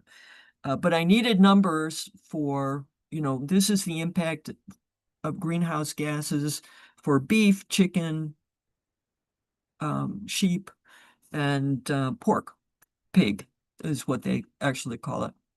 So poor and Nemesic have studies that actually have numbers for that, and I could just put them in my spreadsheet, and I came up with, well, Americans are at about 5 tons. So now there's a difference. Instead of 2 to 1, there's a difference in diet with this data showing, just over 1 ton, nearly 1.5 ton to 5 tons. But everyone can at least see that data. But then I also say, this is really conservative, and the numbers are not necessarily available for the greenhouse gases per meat product. So, please read The Science How Meat is Problematic, which is another thing I'll show you. Some of the other things that people really focus on is, what about the protein? Isn't meat necessary? What about the protein? Well, if you look at the consumption, this goes back to the OECD database, you can see that the American consumption of meat is, I think this is per year, 80 kilograms, over 80 kilograms per person. If you look at India, Nigeria, Indonesia, and Pakistan, they're well under, they're at 10 kilograms per person per year, or just over that. China has really moved up. European Union is high, but not anywhere near as high. Brazil and the US. And this also shows how much of each type of meat. So China is at least eating a lot of pig meat, which has, or pork, which has a lot less impact than the beef, which happens in this case to be this first area that Americans are so good at eating. So then this is the greenhouse gases due to the meat consumption. So this is not total food diets. I don't have that kind of information, but it does show that if you just look at the beef, India and Nigeria have a minimal impact of total greenhouse gases versus the United States. And again, this is FAO statistics versus poor and Nemesic statistics. I do have, how to be vegan. There's kind of a handout on this that talks about different foods that people can eat. And then all of my references, I try to make sure that everything is, scientifically justified or working with UN documents. So that's that first area. Eating organic versus conventional, because I'm trying to, kind of indicate, a lot of people think, oh, I'm eating organic, this is environmental. It's like, so I have to have a section on it. And the low impact diet here really kind of shows that.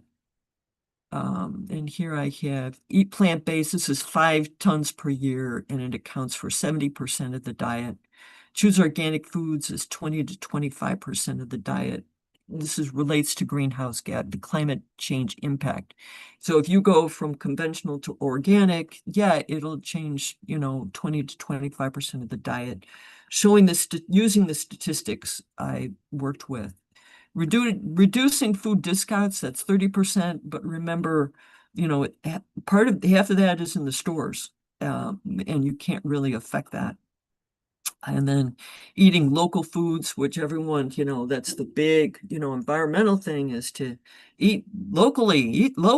Okay, well, that's 10% of diet, and that's less than 1/3 of a ton. So it kind of helps people put in perspective what's important and what isn't important. Another thing that really has burnt my gall, shall we say, is when I go to, I'm part of a environmental movie group, and I review movies, and they very, very, very well just ignore the vegans, So I've actually gone to some movies, and I've spoken out a couple of times, after the movie has been shown, saying, no, these statistics are not, it is not, grass-fed is no better than grain-fed. In fact, it can be worse. And, here are the studies. So I definitely want to address this area, because it is what all of those, quote, environmentalists are hanging their hat on, the fact that grass-fed is better than grain-fed, when basically conventional farming basically says, no, it's actually worse. So I have a couple of studies here that look at conventional grain-fed for 124 days. It's about 4 months, but the grass-fed, they're around for 20 months, and they're producing, which is better from an animal rights perspective. They're at least living longer, and enjoying maybe the outdoors a little bit better. But from an environmental perspective, it's really a disaster, because it's going to mean more deforestation. So there's this particular study. The one thing this study doesn't really go over, and this is what you keep hearing with the movies that talk about how good the grass-fed is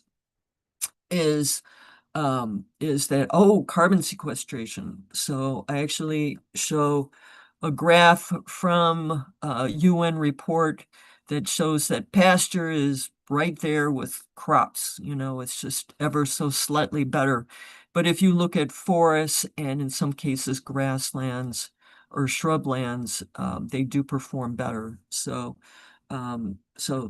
studies with soil carbon indicate that carbon sequestration is still better with forest, and pasture is barely better than crop. And unfortunately, with the horrible land use that grass-fed uses, it just means more environmental devastation.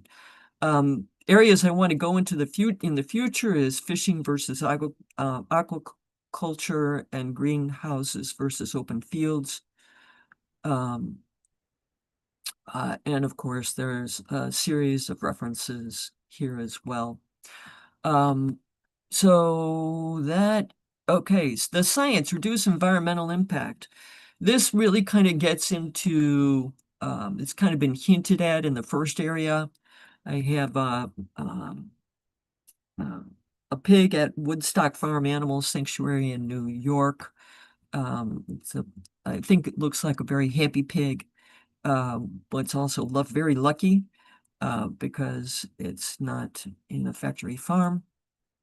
And perhaps I can put that in my experience.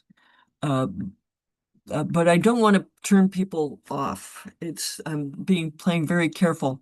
So anyway, the reasons that I'm going through for the science. Now, the science parts are really going through more issues. Meat requires more land and resources and causes more pollution. Agricultural land sequesters less carbon than wild lands. And all of these are going to be backed, that are backed by scientific literature. Probably trying to describe it in a way that people will understand it. This particular diagram is from the UN. It is basically the same diagram that Dr. Rao keeps referring to. But what I've done is I've chopped out everything except for the food aspects of it. And then from this part, I come up with a series of statistics. It's actually where the statistics, the diagram I showed with the pig and the cow and the amount of waste and the inputs, where all of that came from. So additional sections, global human food, 82% of human diet is grown by 36% cropland and 0% of grazing land. And this is a diagram that kind of shows the inefficiency, emphasizes the inefficiency. Animal waste is not treated by sewage systems, pollutes locally. Cheese requires 5,645 liters per water per kilogram of cheese. UNIPC does not factor in livestock breathing or the full impact of methane to climate change. So the first part talks about this is what the UN is doing, is saying, but they're not factoring in everything. So here's the things that UN doesn't consider. And then I go through, livestock breathing actually doubles the impact. The full impact of methane, is in this aspect as well. UNIPC does not factor into in the cumulative effect of cutting down forests and its impact on carbon sequestration, and increasing population and rising meat consumption threaten remaining wildlands. If meat is so inefficient, what will happen to farmers? In here and also in the organic section, I try to support local farmers,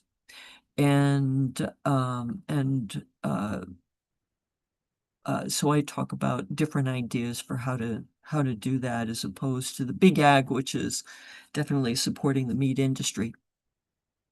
So that is the most of the web page. The one other thing going back to calculate your footprint is there is a spreadsheet, and this spreadsheet I'm going to bring up basically has instructions. You can put your utilities in there. It will calculate your greenhouse gases.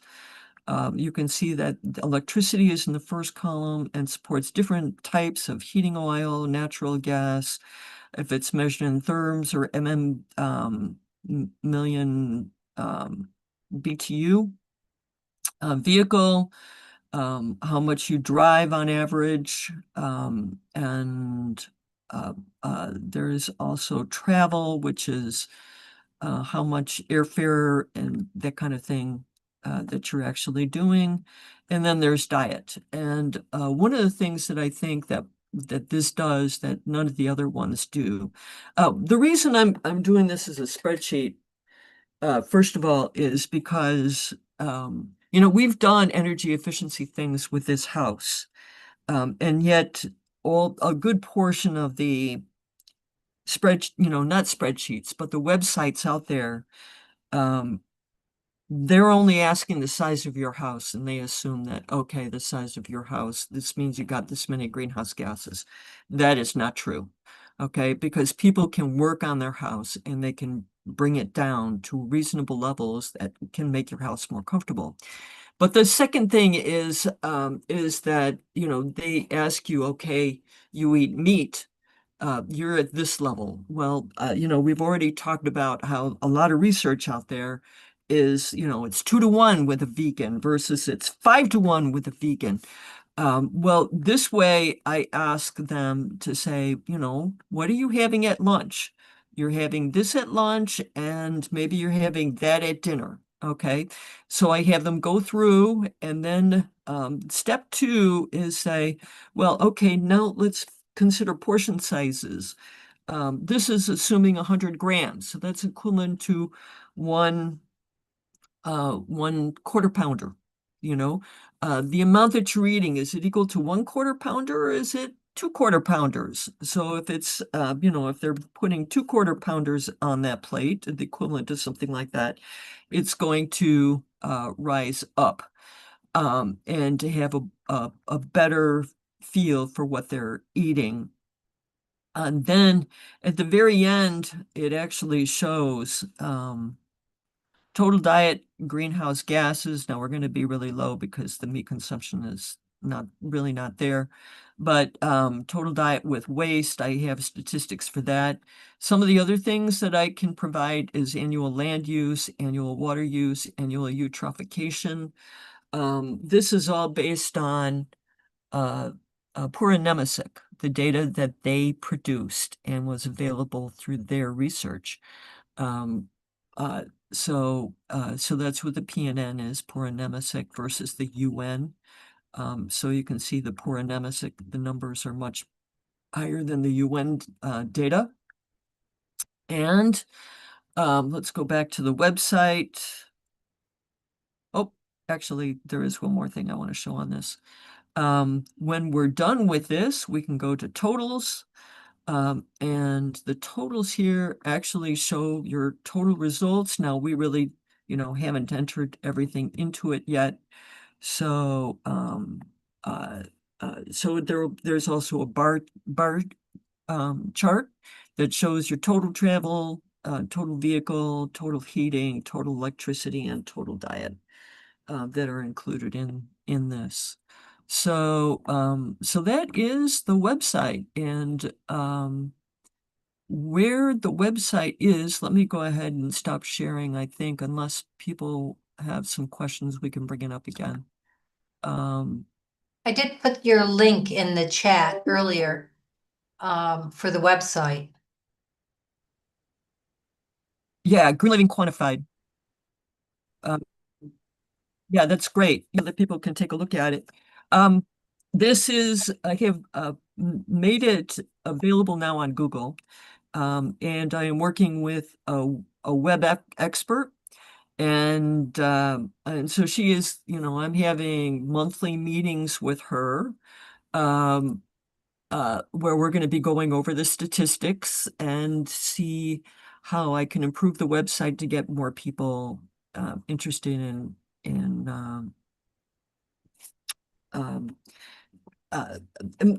having them spend a longer amount of time and having more visits. Okay, so she's going to help me get there.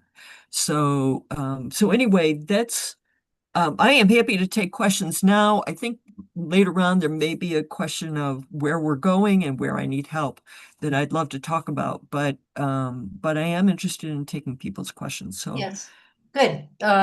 People have raised their hands. Toby is first. Shall I bring him up? Yes. Okay, here he is. Toby? Oh, we lost Susan for some reason. Oh, there we I go. There we go.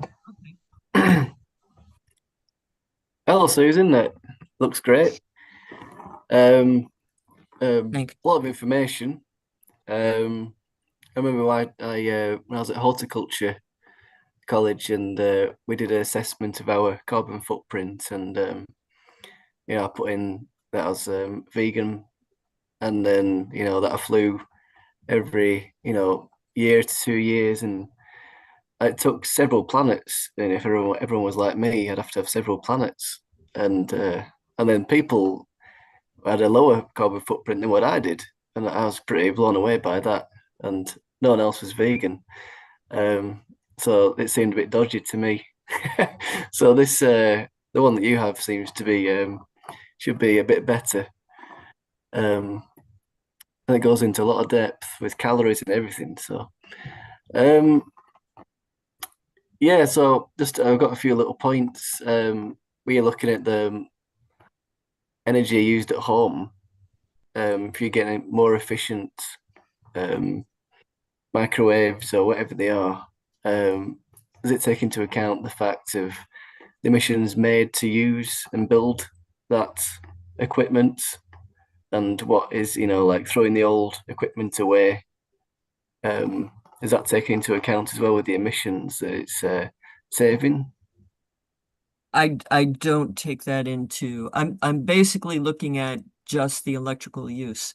Actually, part of where that data is coming from, particularly with the electrical, is it's easy. I can get it straight off.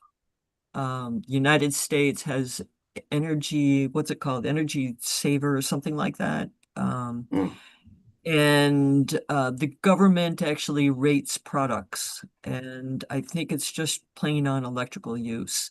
So obviously, I agree with you in that if you produce something, there's going to be some carbon with that as well. And so a true environmentalist would want to keep their car as long as possible, their microwave. But you're right. It's, I look at it sometimes and I think, in fact, right now, I have a water heater that works, but it is 4 tons of greenhouse gases a year, or something like crazy. And I know if I switch to a new one, it's going to be a fraction of that. So, at this point, I'm definitely, I'm gonna get that. I'm gonna get that new water heater. It's not because the old one is broke, although it's probably very dirty inside, and I'm getting headaches anyway. But I'm A lot of stuff yeah. to consider. How long are you going to have it for? And yeah. Yeah, having it for a long time is, yeah. And in fact, one of the environmental groups is basically saying that when I change, I'm going to change to something very energy efficient, and that you make that statement. What I'm really kind of showing is, I think the whole point is really, people may come to my site and they may say, I'm interested in making my home more energy efficient or something to that effect. And then going through it. And once they kind of go through it, they may say, what else can I do? I mean, one of the things that I did is I did one project a year. And for years, I've probably done it for 2 decades anyway. And I would pick a project, and some of them may not have been all that impactful, like, starting to grow a tree, and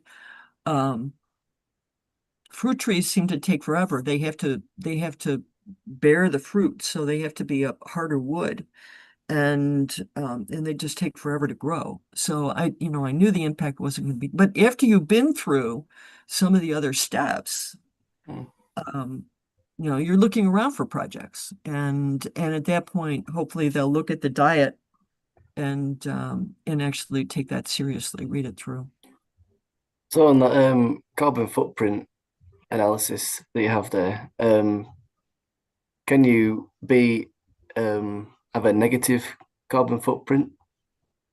If you had like so much land and it was all like woodland, it was sequestering more CO2 than what you're actually. Unless you have a lot of property, that's hard to do. Unless if you're in unless you have a lot of property, or somehow funding. I don't trust the carbon, what is it? Putting money into the carbon sinks or whatever. I don't trust them as much as certainly one of the things we've done recently that's not on the webpage is we have solar panels.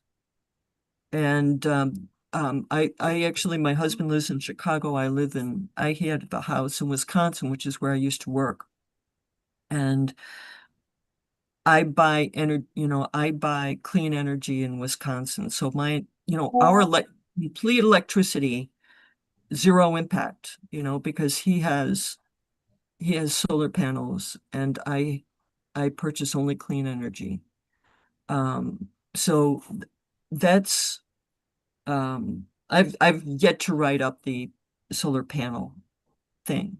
That's because each one of these areas I have to learn a lot about before I can write about it, and make sure it's accurate. So so you can come pretty close, but on the food, I don't think you can get rid of that entirely unless you have enough land. Another little point I wanted to make was when you're looking at comparing the animals and their footprints for, consuming them. You've got like cows and sheep and the ruminant animals, and then you've got like poultry and pigs, and I think that separation maybe people think like it's quite interesting, but maybe it'd be good to also have just like a 39-to-1 ratio where it's like overall animals are causing this, and all those people will be like, oh, I want to eat chicken. Because when I talk to people in England, they're like, oh, I eat chicken, and that's great, And sometimes they'll have pork or something like that, but it's not very often. So they think they're doing their job. Yeah.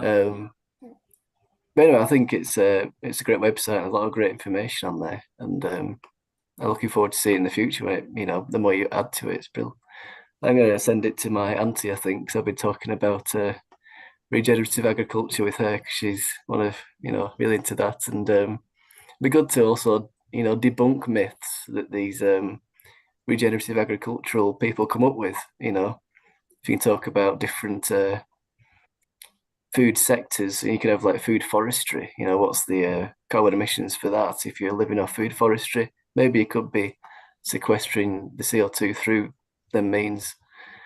But yeah, obviously you could go on forever, couldn't you? I don't know if all of the regenerative stuff is bad. No. It's I guess part of what I'm shooting for is to provide information and let people make up their own minds, kind of deal. But at least inform them, at least inform them. So if they notice that beef is horrible and chickens are better, that's a great first step. I mean, unfortunately, here in the United States, I'm glad that, you're talking to people who seem to know, but in the United States, beef is a big thing, I mean, and it's not like I can, they don't want to hear from me. They really don't. So I'm just putting this stuff out there, and I'm hoping that, hey, if you're going to do anything, at least go down to chicken. I'm going to give you the statistics and then you bring it down further, but I do provide, there's 80 billion food animals out there, 80 billion livestock, and only about 8 billion people, and that's where, when I talk about breathing, animal breathing, making an impact, I make sure that people know there's 80 billion livestock animals and 8 billion people. And guess what? Who's eating the most? They're Americans. They're Americans, and Europeans are part of that too. But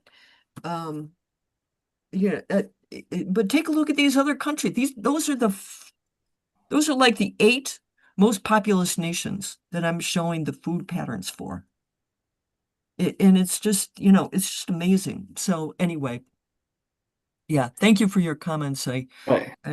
everything you said. I'll let everyone else get on there now. Thank you. Great work. Cheers. Okay, Susan. So we have 4 other people with their hands raised. I'll bring them up one by one. Next is Ken. And there's Ken. Hi, Susan.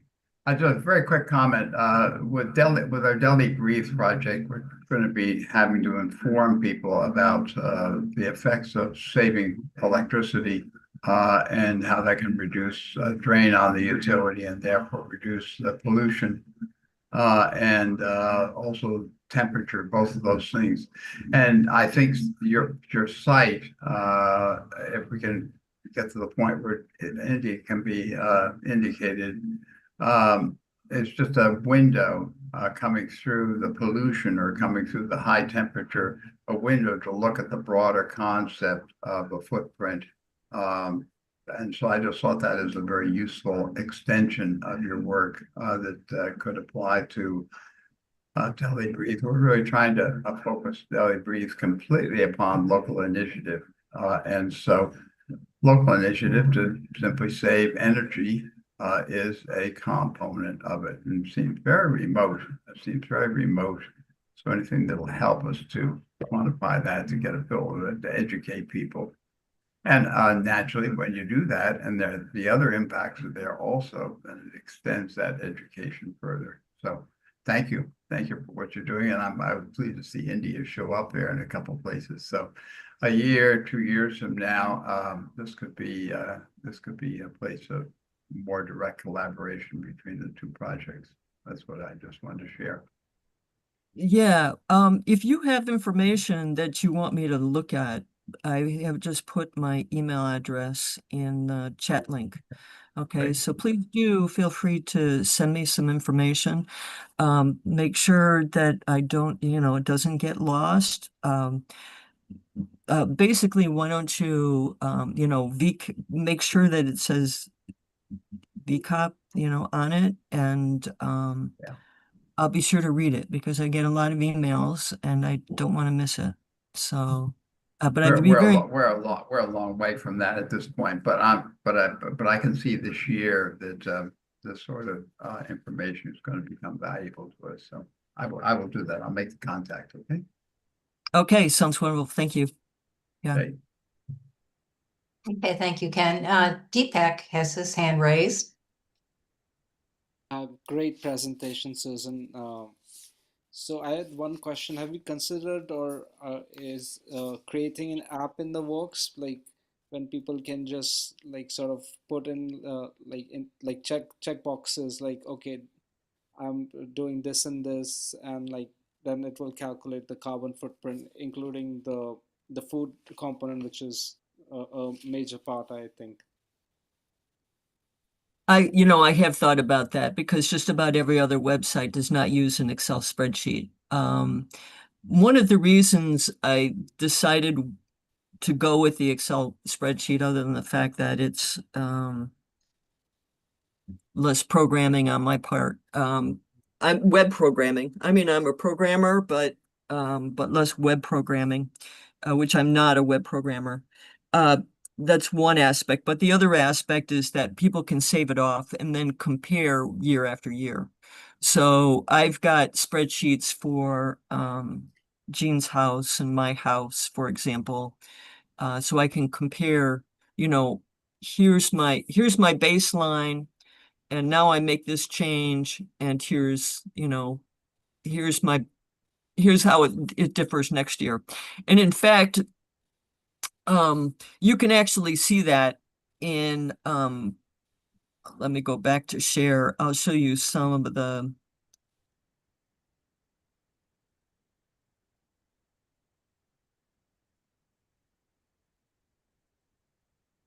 statistics.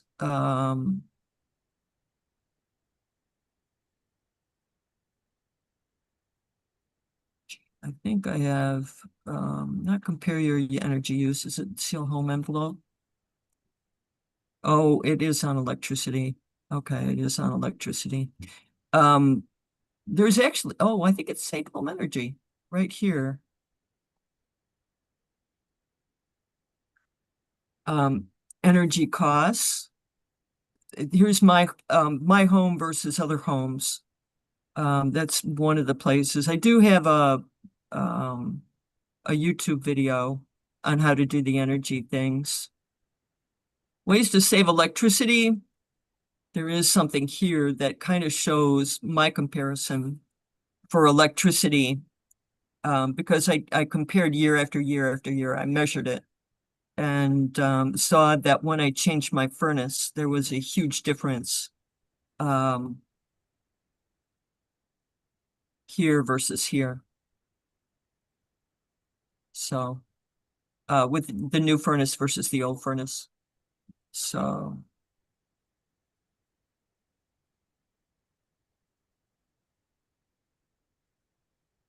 yeah. So it can be useful to know your data year to year. Yeah, I mean, you will need some like training videos just because not everyone, it could seem very complicated at first glance to someone. Yeah, so that's all. Thank you. Yeah, yeah. That's what the directions are there. I understand the directions are there, but I think you're making a good point. There's all sorts of directions, and then the color coding. The pink areas is where you can put numbers in. The blue areas are don't modify. And there's directions on the first page.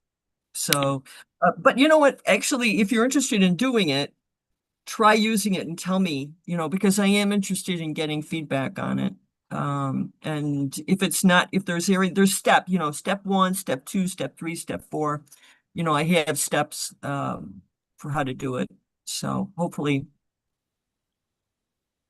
Sure, I'll email you and then maybe you can share. Yeah, that would be cool. Yeah, thank you. Thank you, Deepak. Okay, next is Sailesh Rao. Here he comes. Hi. Hi. Thank you. Great presentation, and thank you for the incredible amount of work you've done in making that website. Would it be okay with you if we use your website as one of the reference websites for our ChatGPT workbook? Sure, absolutely. Yeah. Yeah. In fact, I'd very much appreciate that. That would be fantastic. Yes. Yeah. I can add that now and try it out, because basically with the ChatGPT workbook, then it goes and mines your website to figure out the answer to the question that's being asked.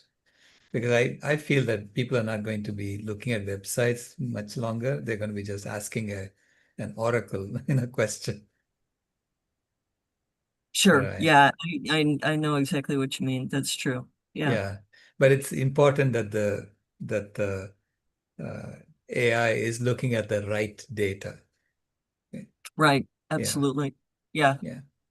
And I love the way you are so careful about where you get the data from, and you say something is conservative when you know it is. And, yeah.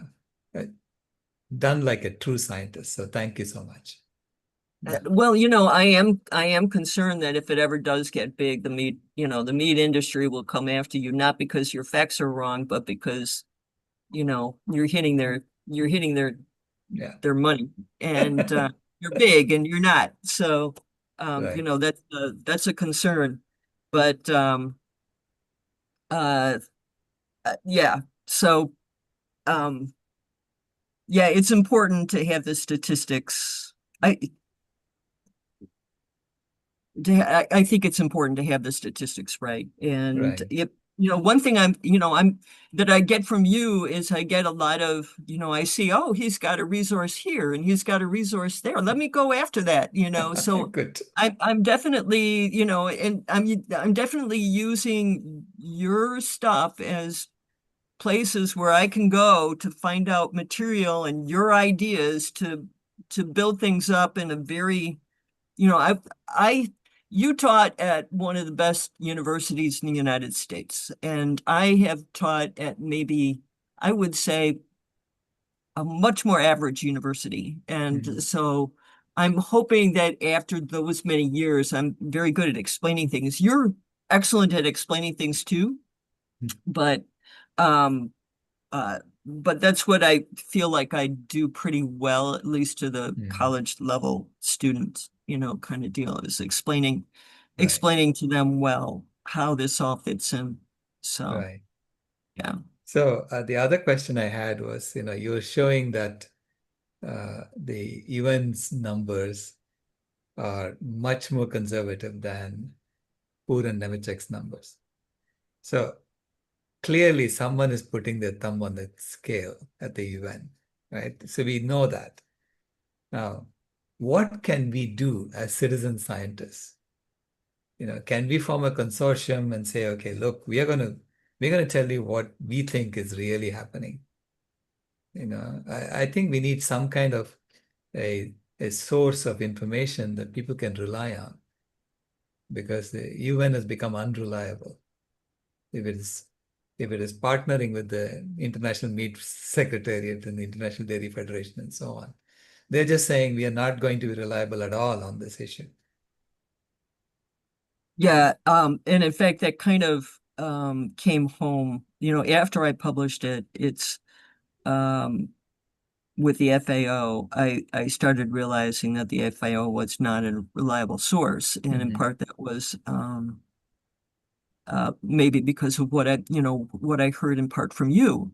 But the other thing is I went to an environmental conference, and I asked, they said, okay, we'll take questions. And I asked the question, what about animal agriculture? And there was a beef person right on, it was one of the 4 people that were being interviewed. And he says, I'm not going to talk about chickens or pigs, but I will talk about beef. And we're doing, this and that, this and the other thing. And the other 2 speakers, what they said is, I'm vegetarian, but they wouldn't go into details. I don't think they felt qualified to go into details. And the beef person was like, yeah, I'm not speaking for chickens. But the other thing I think that makes it, and actually the meat person said, I'm so glad for the FAO data, because the FAO data, they keep saying that, the Right. real results, the real science is with FAO, Right. because the one they've got their hands in. And, Right. and I think one of the things we've seen is when the last COP was it in Saudi Arabia, or it was in the Middle East somewhere, an oil producing company, and they made country, and they made zero progress.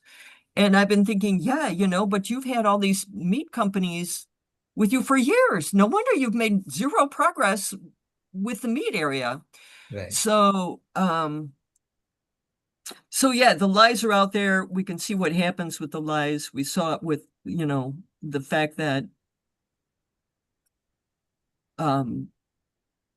fossil fuels made zero progress when it was in a fossil fuel country. And yet the meat industry is involved, Right. that really emphasizes it. So how do we get to people? In my case, it's just providing the information, letting them make the decisions. In your case, it's leading them down the garden path, holding their hand. And I think there's room for both. It's necessary to have both. At this point, I've tried being a speaker at some of the normal environmental organizations, and there's like a little red flag that shows up, so Right. that's why I'm doing a poster presentation, not a real presentation, but I'm going to take every inch they give me. Okay, good.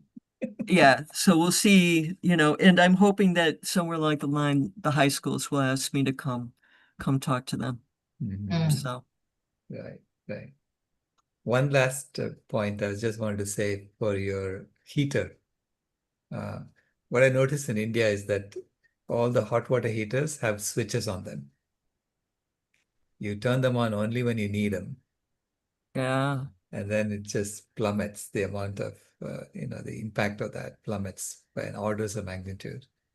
Because I'm only turning it on like 5 minutes, and then I use it and I'm done. So for everything else, I'm using the cold water as is. just curious, how do they do showers and baths though? They must have a pretty small hot water heater. Right. They have a small hot water heater in each bathroom, and there's Oh, a switch you just turn on. So even if okay. you have a big hot water heater, you can just Yeah. leave it on just during the day for 4 hours. So just put a switch in there for four Okay. hours, and then your bill will come down by a factor of 6. The usage will Wow. come down by a factor of 6. You know, I'll include that. I'll mention that because I think it's worth mentioning, you know, Right. that particularly it's important to make this website not just for Americans, you know, that Indians and various other countries realize that they don't want to become Americans, you know, when it comes to our energy. So this factor of 6, you don't have any scientific data No, I'm that just saying if you turn it on for 4 hours out of 24, Oh, okay, you already okay, have a factor of 6 right there. Yeah. okay, gotcha. Because I've observed it from day one and said, why are they wasting energy like this? Because you're not using it most of the time, right? Yeah. Right. Yeah. Because we have so much energy and there is a pressure to keep increasing the energy use. The energy company wants you to use more energy, right? So everybody wants to grow. Right. Yeah. Yes, that's true. Okay, I see where you get that from. Okay, that's good. I like that. Okay. Yeah, it's an investment in a switch. And you can even make it like a switch that's programmable, that it turns on automatically at 8 a.m. and shuts off at 12 a.m., whatever, 12 noon, something like that. Yes, that's true. Yeah. Yeah. Yeah. By the way, you know, the thing that's holding me back from doing the, you know, additional research, the poor anemisic, my statistics showing poor anemisics evaluation could be, I could be publishing that, and I have not yet published it. In part, because I know poor anemisic is so conservative, it's barely worth putting Right. up. So, Right. so you know, the real numbers I need are, you know, here are the values for beef, chicken, pork, and now I can start throwing in, you know, these, you know, if you consider this is, you know, this is the amount of greenhouse gases, and this is the Right. amount, because I've got the spreadsheet already. So you know, that research could be published, at least somewhere, which would be beneficial, both for this website and for the scientific community. Yeah. If we could, you know, but I don't have those numbers, and I'm not as a sufficient engineer, you know, Well, engineered yet to get there. So, I mean, I can do the math, but I'm not as good at the science. let me, may I suggest that we have a private meeting and we can Yeah, go through some of this data, because I have some ideas on how we can add fudge factors to compensate for the conservatism. Okay. Because basically we have other numbers. So we have to basically, as an engineer, this is what I do. I say, okay, you're telling me this here, but when I calculate it out, it doesn't match this number over here. I say, wait a right. minute, you know? So, Yeah. so I have to multiply it by a factor to get this number. So this is how I get them to correspond, you know, and I ask them, how do you correspond it? Or I go and ask them to fix it. I say, it doesn't match this, right? So let's figure out, and we can figure out how to get towards greater and greater truth in the numbers. Yeah, that would be nice. Yeah. That would Yeah, be I'll really good. contact you later, you know, by email. Okay, that sounds good. Yeah, sure. Perfect. That's great. Okay, good. Thanks a lot, Susan, for amazing work you're doing. Thank you. Thank you so much. Coming from you, that really means something. Yeah. And I really appreciate it. Yeah. Thank you, Sailesh. So Susan, let me just step in for just a second. We do have 2 more questions, and I'd like to limit it to those last 2, but are you okay to take 2 more questions? Absolutely. Yes. Okay, go ahead. Five Then more questions. Rebecca. Okay, Rebecca is next, and we'll limit it to these two, Rebecca and Tammy. There you are, Rebecca. Thank you so much, Susan, for your presentation. It's wonderful that you're so ethical about the numbers. I was going to ask if you had studied Gerard Wedderburn Bishop's numbers, but it looks like you and Sailesh are going to talk. And so my question is, I just live near a chicken plant and found out that they're going to spend $58 million to expand it.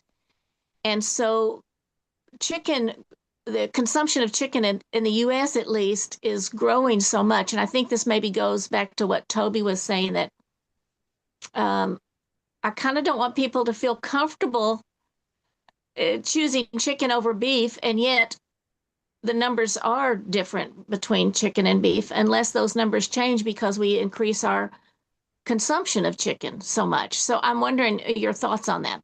Thanks. Don't go away, Rebecca. One thing I'm really interested in doing, I don't have a lot of factory farm pictures.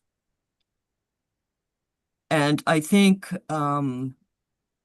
that's maybe something that the waste, pictures of the waste. I mean, some of my pages, there are no pictures. And I think if there were pictures, in fact, I've even thought about going to Mercy for Animals or something like that and trying to, and asking them for a picture that I get permission to use on my website that would show the conditions and kind of appeal to people from the picture side. So that it might be something that you can provide to me. And then I can use some of those pictures to kind of influence them that, do you really, Right. you really want to support this? I mean, yes, chicken is better, but look what you're doing, I can't lecture them. I can't make up their mind for them. I want them to keep reading. And I want them to think that they are in the driver's seat and making the decision. But if they're getting the whole picture, then at least they realize what they're doing. Great. Thank you so much. I love that. Yeah, waste, any waste, chicken waste, conditions, factory farm conditions, any of that would be great to have on that site. Right. And the waste of the baby chicks being used for protein for fish doesn't make any sense. And so yeah, waste. you I don't know if they can be shown in a picture, but yeah, right. Okay. Yeah, thank you so much. Yeah, I appreciate it. It would be very helpful. And of course, it's a concern. Yeah. Thank you. Thank you, Rebecca. Okay, so our last question, Tammy. Yeah, I just have a couple comments and a few questions. I have a bunch of things. Hi, Susan. Thank you. And I understand, how you're coming at it. And that you have a lot of connections here to maybe upgrade some of the science, possibly, for more accurate sites. A couple things. One of the things when you spoke, you reminded me a little bit of one of the grandmothers, Jane Marinas, and she has a website, Climate Diet. So if you haven't connected with her, we can connect you to. The other thing is when we are talking about solar and stuff, it's really good to look at the impact of that as well. So we don't want to say it's zero, because it's not. The lithium batteries and everything don't last very long. And there's a young woman in our community who's shared with us quite a bit, who started becoming an activist in high school. Her name is Julia Barnes, and she did a documentary called Bright Green Lies. It's done really well. It was her second documentary she did. So I think, and there's all kinds of other resources showing the impact of other, clean energy. So I think that's something to take into consideration as well. When you said that you'd like some more resources, maybe photos and footage, I'm working right now really closely with a woman that wants to, from our grandmother group, that wants to really bring International Calf and Cow into fruition. Her name is Ann Kasperson, and she's in Sweden. She's a journalist.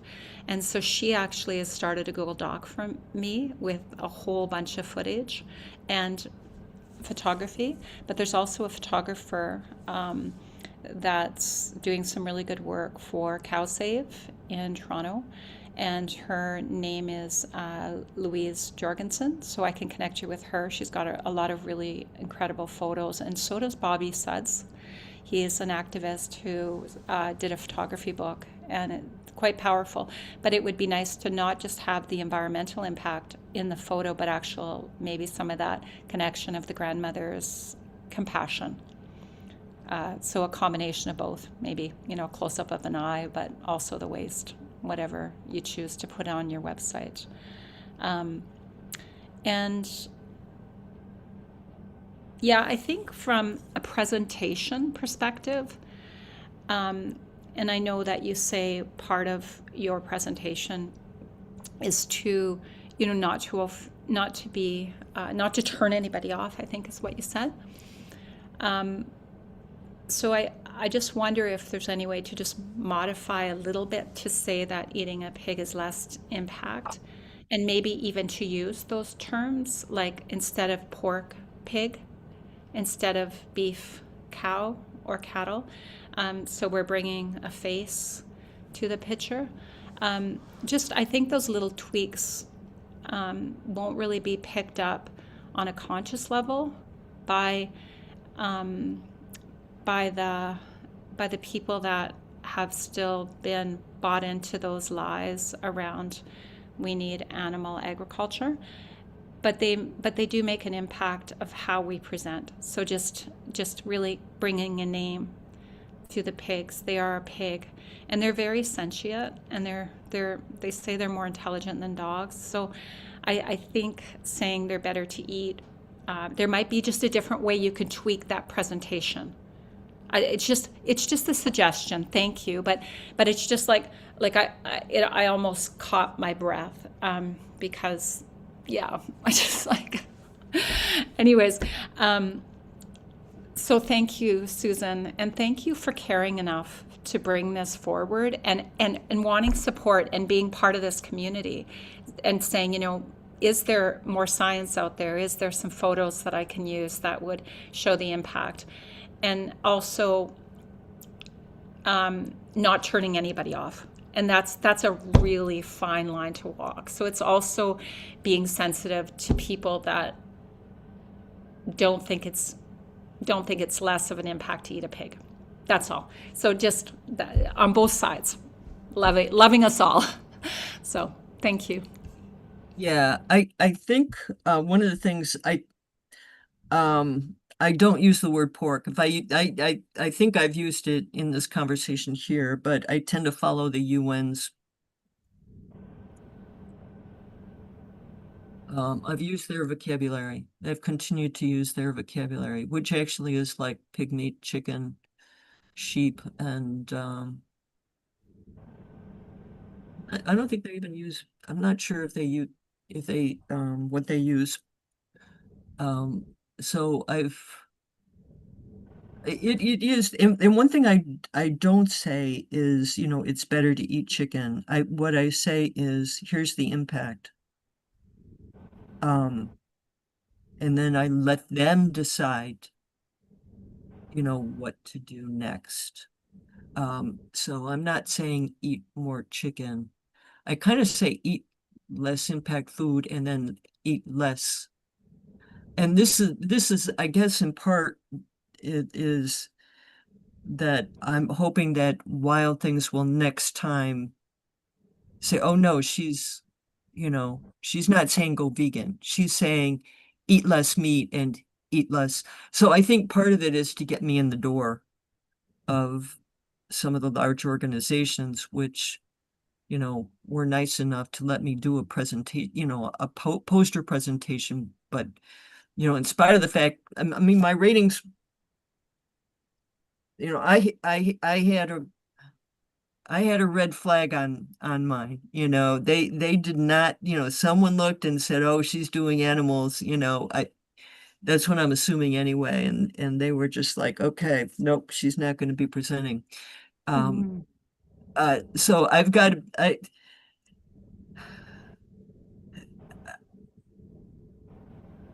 anyone who reads it, I'm not making up your mind. I'm not telling you to eat less chicken.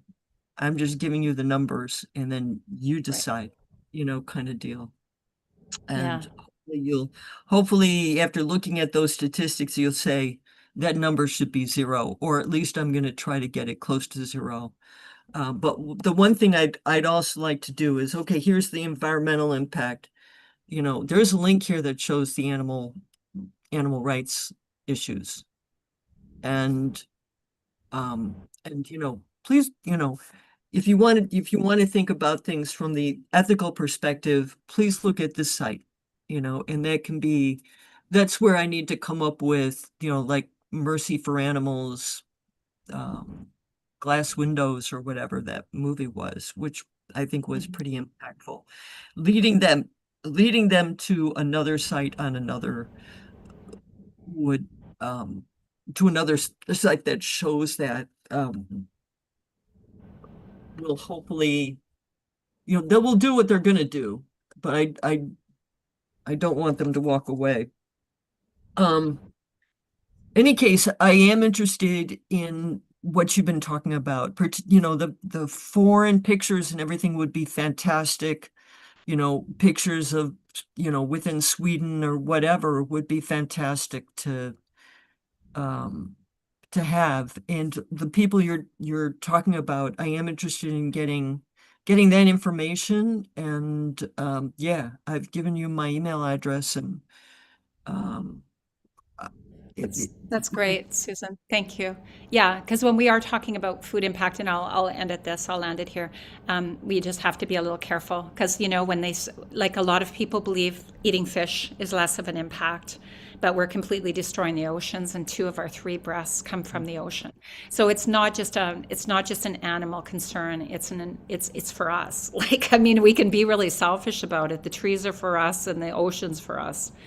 And, you know, right now, Captain Paul Watson's campaign is they're completely killing all the krill, which will leave no food for the mammals that keep the oceans alive. So, yeah. I could have a whole nother, you know, section just on the oceans. I'd love Yes. to throw that in. Yes. In fact, you Yes. know, the whole reason I gave up fish was not because I felt sorry for the fish, but because I knew we were slaughtering the oceans.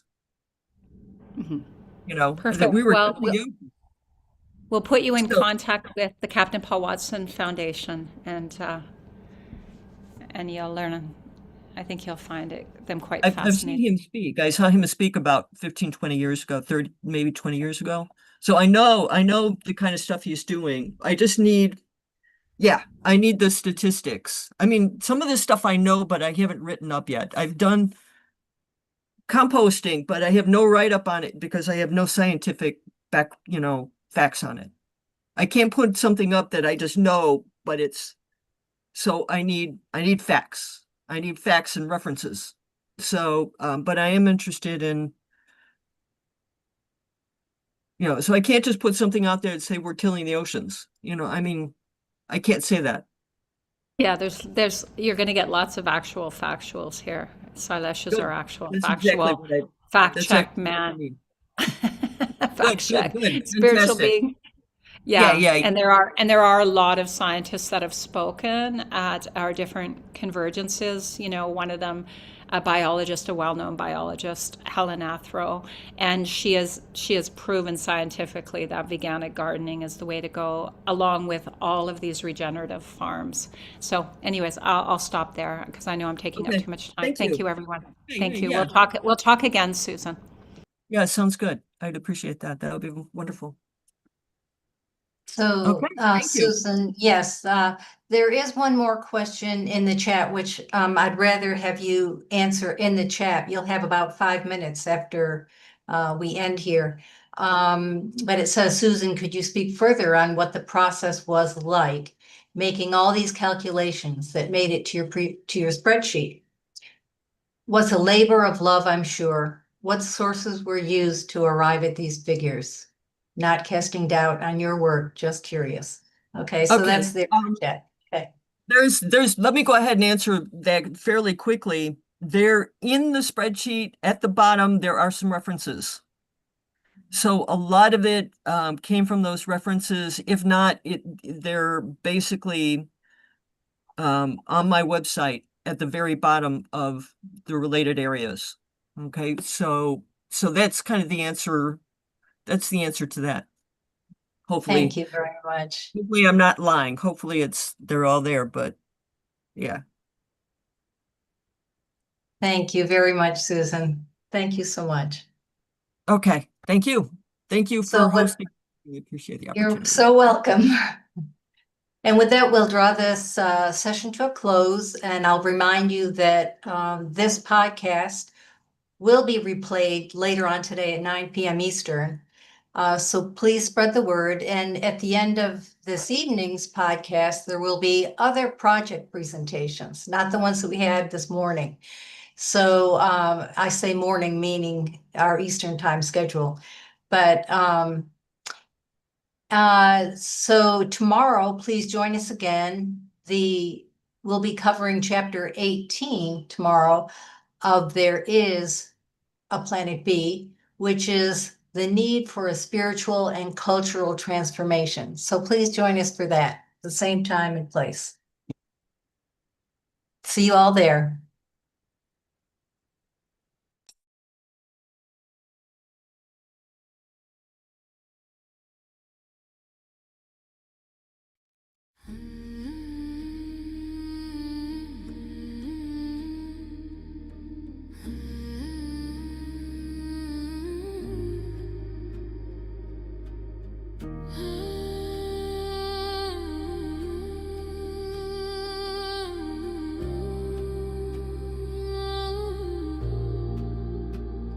The house is burning, but we're still sitting in the glow. Phones charged, lights on, pretending we don't know. But the forest is silent, the river's running low, and the flame on our plates is the strongest fire we throw. Put out the fire, put out the fire. Echoes and rise, this is your hour. 7 boundaries broken, the earth pushed past the line. Climate, land, species, fresh water, chemicals, nutrients, oceans in decline. Not danger, disaster in real time. Put out the fire, ooh, put out the fire. Metafudians rise, this is your power. And here in India, one truth stands the same. Milk is not just milk, dairy feeds the flame. Cows and methane, fields and forests turn to grain. Politics, culture, carbon, all wired to the same chain. Every cup of curd is heat in the air. Every block of butter is a forest repair. It's not a small habit, it's a planetary affair. Put out the fire, put out the fire. Echoes and rise, this is our hour. Energy fixes half the hurt, Dr. Rao made that clear. But food fixes the other half, the half that's burning here. Change the plate, change the land, change the future's atmosphere. Put out the fire, put out the fire. Metafudians unite, this is your choir. Every millet, every fruit, every sapseed, every bean is water on the wildfire of a world we've never seen.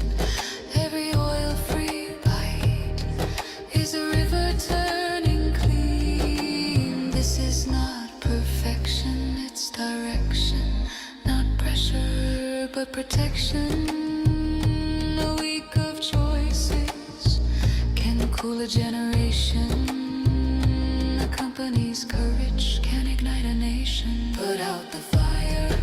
Ooh, put out the fire. Echoes and rise. This is your hour.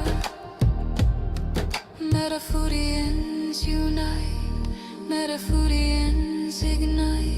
Sharing love in the meta zone. Lighting the path to a cooler home. Put out the fire. Ooh, put out the fire.